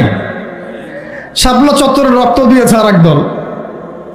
তারপরে এই ছাত্র ভাইদের হাজার হাজার পঙ্গু হয়ে পড়ে আছে বিভিন্ন জায়গায় আর একদল, আর শত শত মানুষ রাস্তায় প্রাণ দিল আর একদল, আর উড়ে এসে জুড়ে ক্ষমতায় বসলো আর একদল। সার্কাস চলতেছে, এবং এখন তাদের লেজুর ভিত্তি করতেছে আরেক দল, তাদের লেজুর ভিত্তি করতেছে নতুন আর একটা সম্প্রদায়, নতুন এক প্রাণী। তা চক্ষুর লজ্জাও নাই এদের, চক্ষুর লজ্জাটুকুও না। আগে যখন এক তাগুত ছিল তখন তার পাচারত, সুবহানাল্লাহ, এবং ওই তাগুতের এগেইনস্টে যদি কেউ কথা বলতো তাকে বলতো খারেজি। কি বলতো? আগে যে তাগুত ছিল তার পা চাটতো আর কি, এবং তার এগেনস্টে যদি কেউ কথা বলতো তখন ওই তাগুতের দালালি করে মানুষকে বলতো খারেজি, অমুক গোষ্ঠী তমুক গোষ্ঠী। হ্যাঁ, তারপরে যখন এই বিদ্রোহগুলো হতে হতে হতে বিদ্রোহ করা বলতে আবার হারাম। বিদ্রোহ করা কি? বিদ্রোহ করা হারাম, রাষ্ট্রের সরকারের বিরুদ্ধে প্রতিবাদ করা হারাম, নাজায়েজ, করলে হবে খারেজি। কিন্তু ছাত্র ভাইরা যখন আন্দোলন করে ওই সরকারকে পতন ঘটায় দিল, তখন আবার নতুন যে সরকার আসছে ওর পা চাটা আবার ফরজ। কি বুঝলেন? কি বুঝলেন? এই চলতেছে। আবার বুঝাই, এক তাগুত ছিল, সেই তাগুত আল্লাহ বিরোধী কাজ করত, কিছু ভাই এর প্রতিবাদ করত, যারা প্রতিবাদ করত ওদেরকে এরা বলতো খারেজি, এদের মানহাজ ঠিক নাই, আকীদা ঠিক নাই, এরা উগ্র, ইত্যাদি ইত্যাদি। এবং তাদের কারণেই কিন্তু এই ভাইগুলোকে আয়না করে যেতে হয়েছে।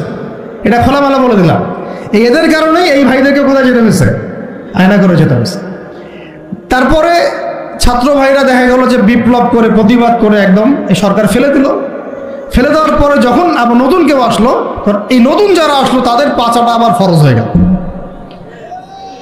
তখন হইল ফতোয়া কি? সরকার আনুগত্য করা ফরজ। ইসলাম ব্যক্তি জীবনে আছে, ইসলামকে এখন নিয়ে যেতে হবে সমাজে, ইসলামকে নিয়ে যেতে হবে অর্থনীতিতে, ইসলামকে নিতে হবে রাজনীতির মধ্যে। ইসলাম যখন সমাজে, অর্থনীতিতে, সংস্কৃতিতে, শিক্ষানীতিতে এবং রাজনৈতিক ক্ষেত্রে যাবে, তখন আমরা ইনশাল্লাহ চূড়ান্ত বিজয় লাভ করব। এখন যদি পার্শ্ববর্তী শত্রু রাষ্ট্রগুলো আমাদেরকে আক্রমণ করে, আপনি তো ব্যক্তিগতভাবে জিহাদের ঘোষণা দিতে পারবো না, পারবেন? কিন্তু এখন যদি আপনার হাতে রাজনৈতিক ক্ষমতা থাকতো, তাহলে আমরা দেখাই দিতাম যে একজন সাইফুরকে মারলে কতজনের লাশ পড়ে। একজন ফেলানিকে যদি কাঁটাতারে ঝুলাই দেওয়া হয়, ওরকম 10টা বিএসএফকে মারার ক্ষমতা আমাদের আছে। এই শক্তি সামর্থ্য আমাদের ভাইদের আছে। আমাদের দাওয়াতের কাজ শুধু আমভাবে জনগণের মধ্যে করলে হবে না, পুলিশের মধ্যে দাওয়াতের কাজ করতে হবে, র্যাবের মধ্যে দাওয়াতের কাজ করতে হবে, আমাদের আনসারদের মধ্যে দাওয়াতের কাজ করতে হবে, বিজিবির ভাইদেরকে প্রশিক্ষিত করতে হবে। সবচেয়ে বড় কথা, আমাদের সেনাবাহিনীকে, বিমান বাহিনীকে শক্তিশালী করতে হবে। অত্যাধুনিক অস্ত্র তাদের হাতে থাকতে হবে, এবং তাদের মধ্যে সব কিছুই আছে মাশাআল্লাহ। পটেনশিয়াল আছে, প্রতিভা আছে, শারীরিক শক্তি আছে, ট্রেনিং আছে। ইমানটাকে মজবুত করতে হবে, তাদেরকে ইমানের দাস দেওয়া লাগবে। আপনারা যারা শুনবেন এগুলো লেকচার অনলাইনে গেলে শুনবেন, তারা ইনশাআল্লাহ শুধুমাত্র জাতিসংঘের একটা মিশনকে জীবনের লক্ষ্য বানাবেন না। আপনারা জাতিসংঘের একটা মিশনে যাওয়া আপনার জীবনের লক্ষ্য না। আপনাকে যদি আল্লাহ পাক প্রশাসনিক দায়িত্ব দিয়ে থাকেন, আল্লাহর জন্য শহীদ হওয়াটা আপনার জীবনের সবচেয়ে বড় সৌভাগ্য। এইদিকে আমরা তো তাদেরকে এখন হাঁটাতে পারছি না, কারণ ওই ক্ষমতা আপনার আমার হাতে নাই। ইসলামকে ওই রাজনৈতিক জায়গায় নিতে হলে সিরাতের সুন্নতে আগাতে হবে। আল্লাহ পাক তৌফিক দান করুন। এবার প্রকাশ্যে দাওয়াত শুরু হলো 4 নম্বর বছর থেকে 10ম বছর পর্যন্ত। এই প্রকাশ্যে দাওয়াত যখন শুরু হয়েছে তখনই ব্যাপক নির্যাতন শুরু হয়েছে, ব্যাপক নির্যাতন। এই অবস্থানটা আমরা পার করেছি বিগত সময়গুলোতে, এখনো পার করছি, তাই না? এই অবস্থাটা কিন্তু আমরা আগেও পার করেছি, এখনো পার করছি। যারাই প্রকাশ্যে পরিপূর্ণ ইসলামের কথা বলছেন বা বলেছেন, কোনো না কোনোভাবে তারা হ্যারাসমেন্টের শিকার হয়েছে, কোনো না কোনোভাবে, ফিজিক্যালি অথবা মেন্টালি অথবা রাজনৈতিকভাবে অথবা মামলা মোকদ্দমা অথবা গুম অথবা একেবারে ক্রসফায়ার অথবা দেশ ত্যাগ, কিছু না কিছু ওদের তাকদিরে নসিব হয়েছেই, তাই না? আর যারা সুরে সুর মিলিয়ে কথা বলেছে তারা পার পেয়ে গেছে। ওই যে বললাম আগেও তলা চাটা, এখনো তলা চাটা। ওটা হচ্ছে মানে তেল মারা মানহাজ আর কি, তৈলাক্ত মানহাজ। যেই থাকুক, এক্স থাকলেও আমি তেল মারবো, ওয়াই থাকলেও তেল মারবো, জেড থাকলেও তেল মারবো, কারণ তেল মারা আমার জন্য ফরজ এবং তৈলাক্তদের আনুগত্য করা আমার জন্য ফরজ। ওদের বিরুদ্ধে কথা বললে আপনি আবার হয়ে যাবেন খারেজি।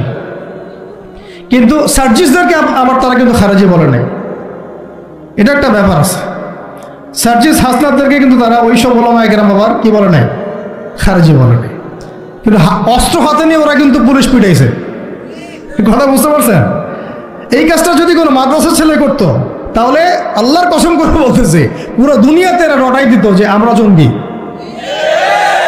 এই পয়েন্টটা ভালো করে বুঝেন, এই পয়েন্টটা ভালো করে বুঝেন। যদি এই আন্দোলনটা শুধুমাত্র দাড়ি টুপিওয়ালা মানুষরা করতো তাহলে সারা মুসলিম বিশ্ব না, সারা দুনিয়াতে এর রটাই তো মিডিয়া দিয়ে যে বাংলাদেশের মুসলমানরা উগ্র, জঙ্গি এবং সন্ত্রাসী।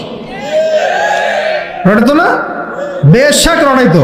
কিন্তু যখন গণতন্ত্রপন্থীরা গণতান্ত্রিক পদ্ধতিতে এই কাজটা করছে তখন এটা জায়েজ হয়ে গেছে। একই জিনিস, একদল গেল, একদল গিয়ে গুলি করা শুরু করলো মাজলুমদের উপরে, তারপরে মাজলুমরা আর থাকতে না পেরে অস্ত্র হাতে নিয়েই ফেললো। লাঠি সেটাও তো অস্ত্র নাকি? এবং তাদের একজন তো বলেছিল আমাদের পরবর্তী প্ল্যান ছিল যদি তারা স্কিপ না করতো আমরা সশস্ত্র অবস্থান নিতাম, বলেছে কিন্তু মিডিয়াতে একজন বলেছে না, বলেছে। যাই হোক, এদিকে যখন জালেম আক্রমণ করেছে তখন মাজলুম তো প্রতিবাদ করেছে, করে নাই? এই আক্রমণের প্রতিবাদে রাস্তায় কিন্তু বহু মানুষ মারা গেছে, জালেমদেরও মরেছে, মাজলুমদেরও মরেছে। কেন পুলিশ ভাইদেরকে কি মারা হয় নাই? কারণ তারা জালেমের পক্ষ নিয়েছিল। সে কি অমুসলিম ছিল না মুসলিম? ও মুসলিম ছিল, কিন্তু কালিমা পড়া মুসলিম, তাই না? সেও কালিমা পড়া মুসলিম, জালেমের পক্ষ নিয়েছে। আর এদিকে আমাদের মাজলুম ভাই যাদের উপর গুলি চালানো হয়েছে, এখন মাজলুম ভাইরা শেষমেশ লাঠিসোঁটা হাতে নিতে বাধ্য হয়েছে। এবার কনফ্লিক্ট হলো, জালেমও মরলো কিছু, মাজলুম তো মারা গেছে। এখন এই কনফ্লিক্টে কিন্তু আমাদের ইসলামিক স্কলারশিপ অব ইসলামের কিছু কিছু ব্যক্তি তারা কিন্তু এখানে মাজলুমদের কাউকে কিন্তু খারেজি বলে নাই, বলেছে মাজলুমদের কাউকে কিন্তু তারা সন্ত্রাসী, জঙ্গি সব শব্দ ইউজ করে নাই। কিন্তু এটা যদি দাড়ি টুপিওয়ালা কোনো মানুষ করতো তাহলে খবর ছিল। অতএব শুভঙ্করের ফাঁকিগুলো বোঝার চেষ্টা করুন। এইভাবে আমাদেরকে ধোকায় ফেলা হচ্ছে, এইভাবে পুরো জাতির তরুণ প্রজন্মের জিহাদি জাজবা ধ্বংস করে দেওয়া হচ্ছে। এইসব থিওরি, এইসব তত্ত্ব দিয়ে, এইসব ফতোয়াবাজি করে পুরা 16 কোটি মানুষের জিহাদি জাজবাটাকে নষ্ট করে দেওয়া হচ্ছে। অন্যায়ের প্রতিবাদ করলেই আপনাকে জঙ্গি বলে দেওয়া হবে, অন্যায়ের বিরুদ্ধে কথা বললেই আপনার উপরে এইসব চলে আসবে। অথচ গণতান্ত্রিক পদ্ধতিতে যখন তারা লড়াই করছে এটা তখন জায়েজ হয়ে যাচ্ছে, তখন 100টা মরলেও জায়েজ, 1000 মরলেও সুবহানাল্লাহ। আর এখানে সাইফুর রহমানকে মারা হয়েছে, 2-1 ভাই যদি একটু কড়া গলায় কথা বলে, বাকিরা বলছে এত গলা বড় করার দরকার নেই, আস্তে করে কথা বলেন। অপেক্ষা করেন, শয়তান থেকে পালাচ্ছেন তো, শয়তান তো আপনার থেকে পালাবে না, শয়তান আপনাকে ধরবে। আপনি শয়তান থেকে পালাতে যাচ্ছেন তো, এটা একটা সাপ। এটা কি একটা, এখন যেটা দেখছেন এগুলো সাপের লেজ। এগুলো কি? এগুলো সব সাপের লেজ। সাপের মাথা কোথায় জানেন? একদম দিল্লিতে। সাপের মাথা কোথায়? এখন এই সাপের লেজ নিয়ে আপনার এত ভয়। মাথা আসলে যে কি করবেন আল্লাহই ভালো জানে।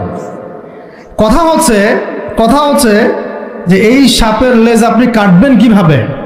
কাটতে হলে একটা অস্ত্র লাগবে। সেই হাতিয়ার, সেই তরবারের নামই হচ্ছে ইসলাম।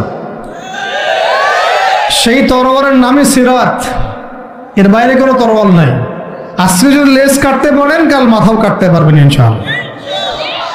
এখন যদি লেজের কাছে হেরে যান, মাথা কাটতে পারবেন। এখন আপনি শয়তান থেকে পালাতে যাচ্ছেন, কিন্তু শয়তান আপনার থেকে পালাবে না, ও আপনাকে ধরবে। আজকে 10, কালকে 20, যদি কালকে আল্লাহ না করে 100 হয়, তখন দেখবো আপনাদের বিবৃতি কেমন হয়। আপনারা কোন ভাষায় কথা বলেন সেটা দেখার অপেক্ষা আছি আমি। আর উপযুক্ত শাস্তি নিশ্চিত না করা হলে এগুলো লাই পাবে না, বেশক লাই পাবে। এখন শাস্তি কি উপযুক্ত নিশ্চিত করা হয়েছে কিনা এখন পর্যন্ত আমরা দেখি নাই কিছু। ফরিদপুরের ঘটনা তো দেখি নাই আমরা কিছু, এর আগের ঘটনাগুলো তো আমরা কিছু দেখি নাই। অতএব আমরা এই জায়গায় অনেক বেশি কনসিয়াস যে আপনারা আগে এক নৌকায় পা রেখেছিলেন, এখন আবার 2 নৌকায় পা রাখলেন কিনা। আগে তো পা রেখেছিলেন শুধুমাত্র এক নৌকায়, ভারতীয় নৌকায় আর কি। আর এখন পা রাখতেছেন ভারতীয় নৌকায়, পাশাপাশি আমেরিকান নৌকায়। 2 নৌকায় 2 পা রাখতেছেন। যখন 2 নৌকায় 2 পা থাকবে, তখন কিন্তু ডোবা আরো বেশি সহজ হয়ে যাবে। এটাও মাথায় রাখেন, তখন কিন্তু পা রাখারও জায়গা পাবেন না। তো এই জিনিসগুলো আমাদের ভালো করে বোঝা দরকার। আল্লাহ পাক আমাদেরকে বোঝার তৌফিক দান করুন। আমাদের কাছে কোরআন আছে ভাই, দ্বীন ইসলাম আছে, নবীর সুন্নত আছে, আমাদের কোথাও যাওয়ার দরকার নাই। এই সহজ কথাটা আমরা বোঝাতে পারতেছি না। সহজ কথা, আমাদের কাছে কোরআন আছে, হাদিস আছে, রাসূলের সিরাত আছে, সুন্নত আছে, বরেণ্য উলামায়ে কেরাম আছেন, দেশে 16 কোটি মুসলিম তাওহীদি জনতা আছে। কোথাও যাওয়ার দরকার নেই আমাদের। আমরা আমাদের দেশের ভাগ্য ইনশাল্লাহ গড়ে নিতে পারবো ইনশাআল্লাহ। আর কারো দালালি করার কোনো দরকার নেই আমাদের। দুঃখজনক হচ্ছে এত কিছুর পরেও, আল্লাহর কসম, এত কিছুর পরেও এখন পর্যন্ত আমাদের দেশটা ভারতীয় দালাল মুক্ত হইতে পারলো না। প্রত্যেকটা ডিপার্টমেন্টে এখন ওদের দালাল বসেই আছে।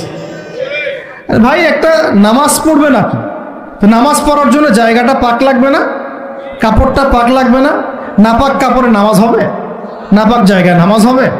একটা প্লেট নিয়েছেন, খাবার খাবেন, বিরিয়ানি খাবেন, তো বিরিয়ানি খাওয়ার আগে প্লেটটা পরিষ্কার করবেন না? প্লেট যদি পরিষ্কার না হয়, সেখানে বিরিয়ানি খাওয়া যাবে? দেশটা তো পরিষ্কার হচ্ছে না। আগে দেশটা পরিষ্কার করেন, তারপরে বিরিয়ানি খাওয়া যাবে ইনশাআল্লাহ। বরং এখন আমরা ওই ময়লাদের সাথে আপোষ করে চলার চেষ্টা করছি, আঘাত করার চেষ্টা করছি। আবার কেউ কেউ তো নিজের গিরগিটি রং পাল্টায় ভিতরে ঢুকে গেছে, টের পাওয়া যাচ্ছে না। আচ্ছা, এরকম আপনারা সবাই বুঝেন, এগুলো আমি খোলামেলা বলার প্রয়োজন নেই। মূল কথা হচ্ছে, একটা বিষয়কে পবিত্র না করে একটা জমি চাষ করব, আগে আমাকে ওই জমিটাকে সার দিতে হবে, কীটনাশক দিয়ে ওটাকে দূর করতে হবে। জমি পবিত্র না করলে এখানে পবিত্র বৃক্ষ রোপণ করা যাবে না। সিম্পল একটা কথা, আপনি বিরিয়ানি খান আর যাই খান, পাত্র পরিষ্কার করতে হবে। এই পাত্র এখনো পরিষ্কার হয় নাই। আল্লাহ পাক আমাদেরকে প্রত্যেকটা মহল থেকে এই বিজাতীয় দালালদেরকে দূর করার তৌফিক দান করেন। এই দেশের ভাগ্য আল্লাহ করবেন ইনশাআল্লাহ। যদি আমরা আমাদের সিরাতের উপর থাকি, রাসূলের সিরাতের উপর থাকি, কোরআন সুন্নাহর উপর থাকি এবং ঐক্যবদ্ধ থাকি, আমাদেরকে পরাজিত করতে পারার মতো কোনো জাতি নাই ইনশাআল্লাহ। পারবে না ইনশাআল্লাহ। এটা আমাদের কনফিডেন্স থেকে বলা না, এটা আমাদের পূর্ণ ইয়াকিন থেকে বলা। কিন্তু সমস্যা হচ্ছে আমরা ওই রাস্তায় হাঁটতেই পারতেছি না। আল্লাহ পাক আমাদেরকে সেই হিকমা এবং প্রজ্ঞা দান করেন। আমি আল্লাহ পাক উপযুক্ত নেতৃত্ব আমাদের সামনে নিয়ে আসেন। আমি এবং দোয়া করি আমরা যেন ইসলামপন্থী সরকার আল্লাহ পাক আমাদের সামনে নিয়ে আসেন, যাদেরকে সামনে রেখে আমরা এই পুরো দেশ জুড়ে ইসলামী শরিয়া প্রতিষ্ঠার মেহনত করতে পারি। আল্লাহ পাক সে তৌফিক দান করেন। তো শেষ কথাগুলো হচ্ছে এরকম যে এই 10 বছরে প্রচুর নির্যাতন হয়েছে, কিন্তু ইসলাম কিন্তু থেমে যায় না। যখন হামজা এবং ওমর রাদিয়াল্লাহু আনহুর মতো মানুষের ইসলাম কবুল করেছেন। আরেকটা কথা মনে রাখবেন, আমাদের নবীজি কিন্তু সাল্লাল্লাহু আলাইহি ওয়াসাল্লাম দুর্বল সাহাবীদেরকে হিজরত করতে বলেছিলেন। কোথায়? আবিসিনিয়াতে। কোথায়? আবিসিনিয়ায়। ওখানে একটা হিজরত হয়েছে। আমাদের নবীজি তায়েফে গিয়েছেন, তায়েফবাসী ইসলাম কবুল করে নাই, তিনি আবার ফিরে আসছেন। এই সময়টাতে ইয়াসরিব থেকে 6 জন যুবক আসছিলেন। তরুণদের কথা বলতে বলেছেন, এইখান থেকে আমি আলোচনা শেষ করে দিব। এখানে ইয়াসরিব থেকে 6 জন যুবক, তরুণ যুবক এসে ইসলামের গতিপথটাকে ঘুরিয়ে দিয়েছে। এটা তরুণরা একটু ভালো করে বুঝবেন। মক্কায় কত বছর ছিলাম আমরা? 13 বছর। কত বছর? 13 বছর। এই 13 বছরে কিন্তু আমাদের কোনো রাজনৈতিক ক্ষমতা ছিল না। ছিল? কোনো রাজনৈতিক ক্ষমতা ছিল না, এমনকি কোনো সামাজিক ক্ষমতা আমাদের ছিল না।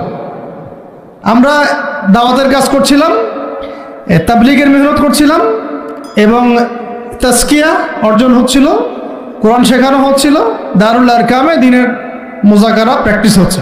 আমাদের কিন্তু কোনো রাজনৈতিক ভিত্তি মক্কায় নাই। এই কারণে মক্কাতে কিন্তু সশস্ত্র জিহাদেরও আয়াত নাজিল হয় না। হয়েছে? হয় না।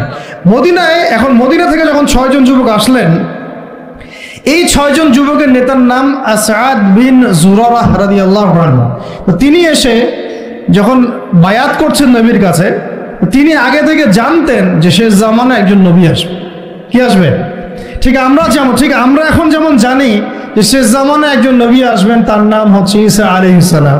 বাংলাদেশের মানুষ মানে কি বলবো, যে জয় বাংলা শব্দটা যতবার বলছে সাল্লাল্লাহু আলাইহি ওয়াসাল্লাম ততবার বলে নাই।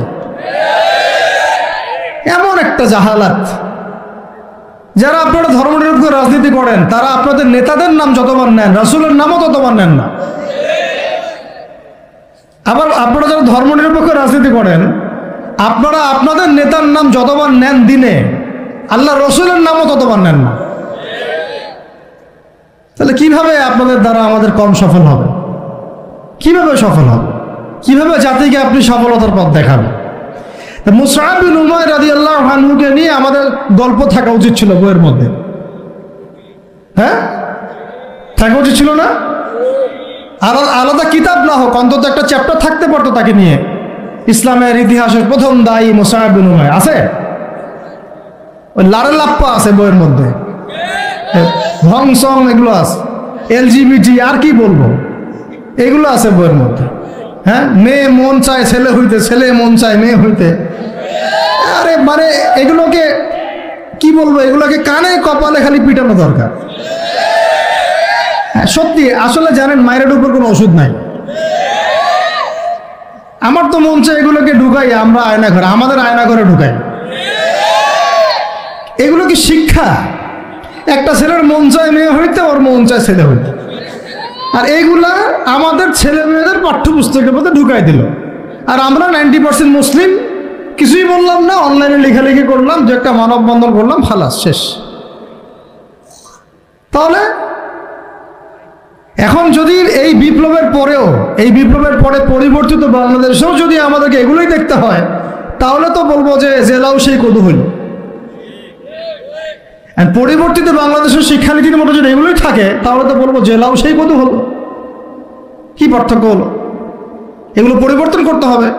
আল্লাহ পাক আমাদের ঊর্ধ্বতন কর্তৃপক্ষকে বোঝার তৌফিক দান করেন। আর যোগ্যদের কথা মূল্যায়ন আপনারা করবেন না, যোগ্যদের কথা মূল্যায়ন করবেন না। রামসাম যদুমধু নিয়ে বসাইছেন সব জায়গায়, কিছুই বুঝে না দেশের রাষ্ট্র অর্থনীতির শিক্ষার, বসে আছে দায়িত্বে। মানে এটা কলেজের ক্যান্টিন নাকি? কলেজের ক্যান্টিন, সবাই বসে চা খাইতে বসছে, সেটা এরকম কি?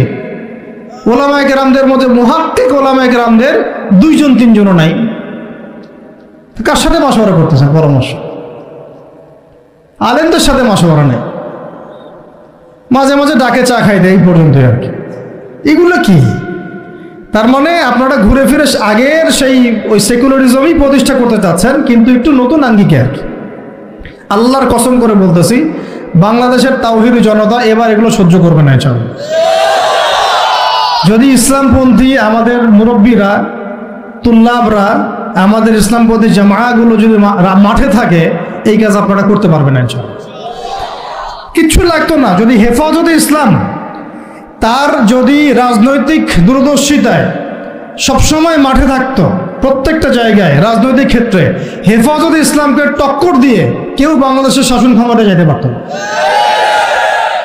এখন আমাদের মুরব্বীরা এগুলো নিয়ে ফিকির করবেন ইনশাআল্লাহ, আমরা আশা করি। আর কোনো দিকে চিন্তা করার দরকার নাই। জীবন দেওয়ার জন্য হাজার হাজার লক্ষ লক্ষ তুল্লাব রেডি আছে, লাখ লাখ তুল্লাব রেডি আছে। আপনারা মাঠে যান, মাঠে থাকেন, রাজনীতি করেন।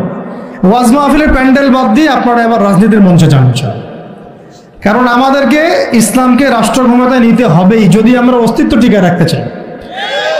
না হলে যদি ওই যে চট করে যারা ঢুকে পড়তে চায় তাদের যদি কেউ কখনো ঢুকে পড়ছে, তাহলে আমাদের কল্যাণ থাকবে না, কিছুই থাকবে না।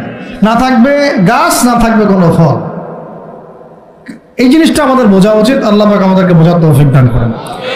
তা এখান থেকে শেষ হয়ে যাবে ইনশাআল্লাহ, একটু ধৈর্য ধরেন। এই যে 12 জন যুবকের কথা বললাম, তার সাথে দায়ী সাহাবীকে পাঠানো হলো, তার নাম কি?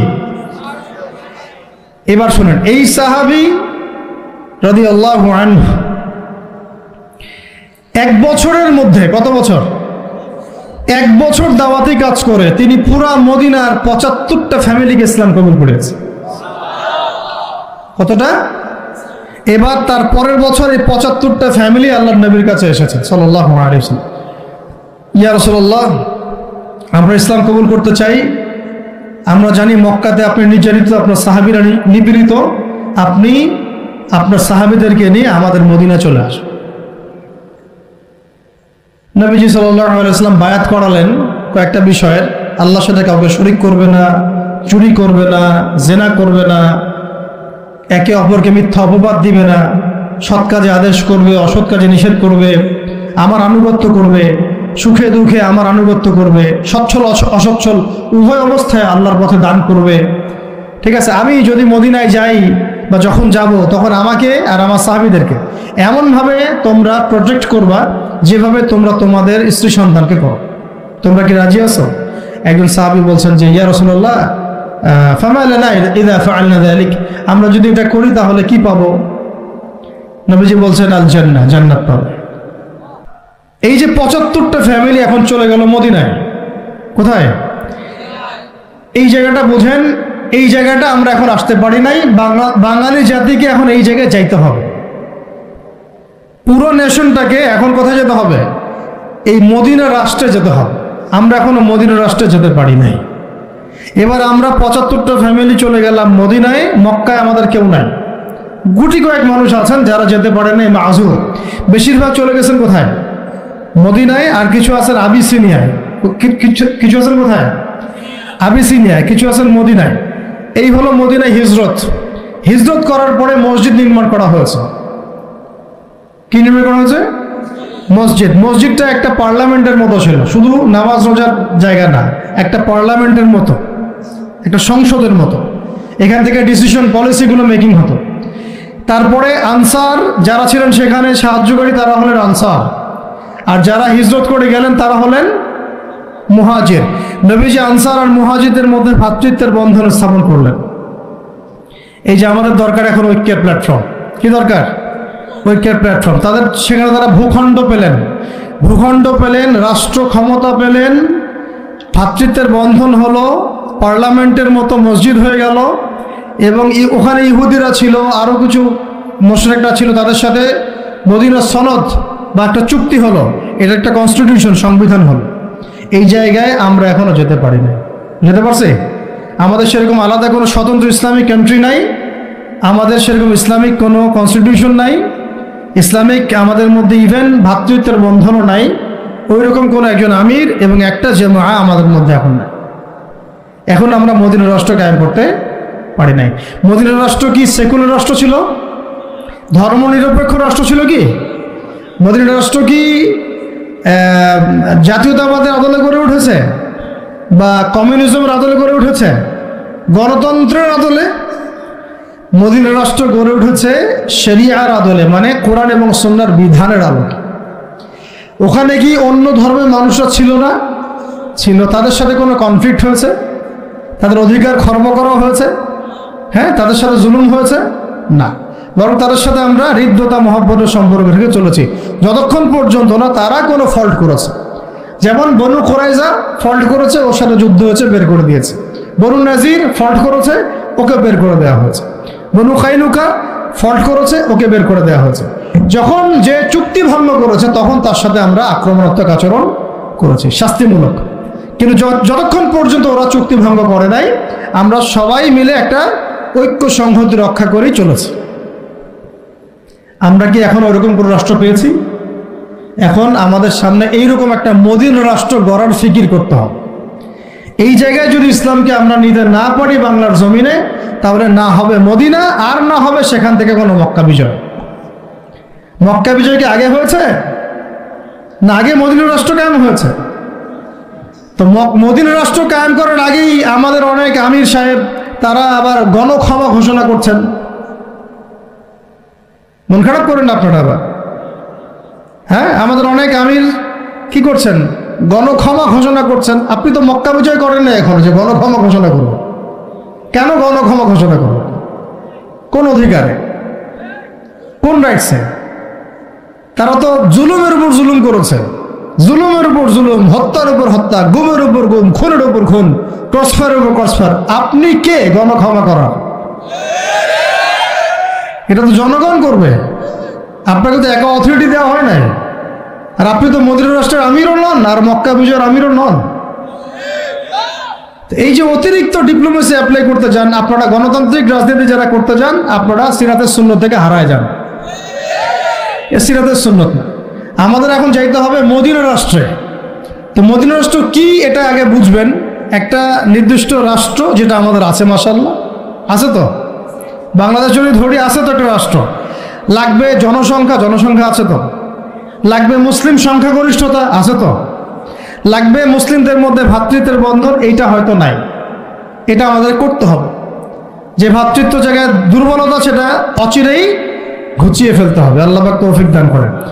লাগবে ইসলামিক সংবিধান আছে, নাই 50 বছরও হয়েছে, তাহলে এখন সংবিধান সংস্কারের প্রশ্ন আসলে সবাইকে জবাব দিতে হবে, হ্যাঁ সংস্কার চাই, ইসলামিক সংবিধান চাই, ব্যাস খালাস। ওইটা না হলে তো আপনার রাষ্ট্র ইসলামিক হবে না। ওইটা না হলে কি রাষ্ট্র ইসলামিক হবে?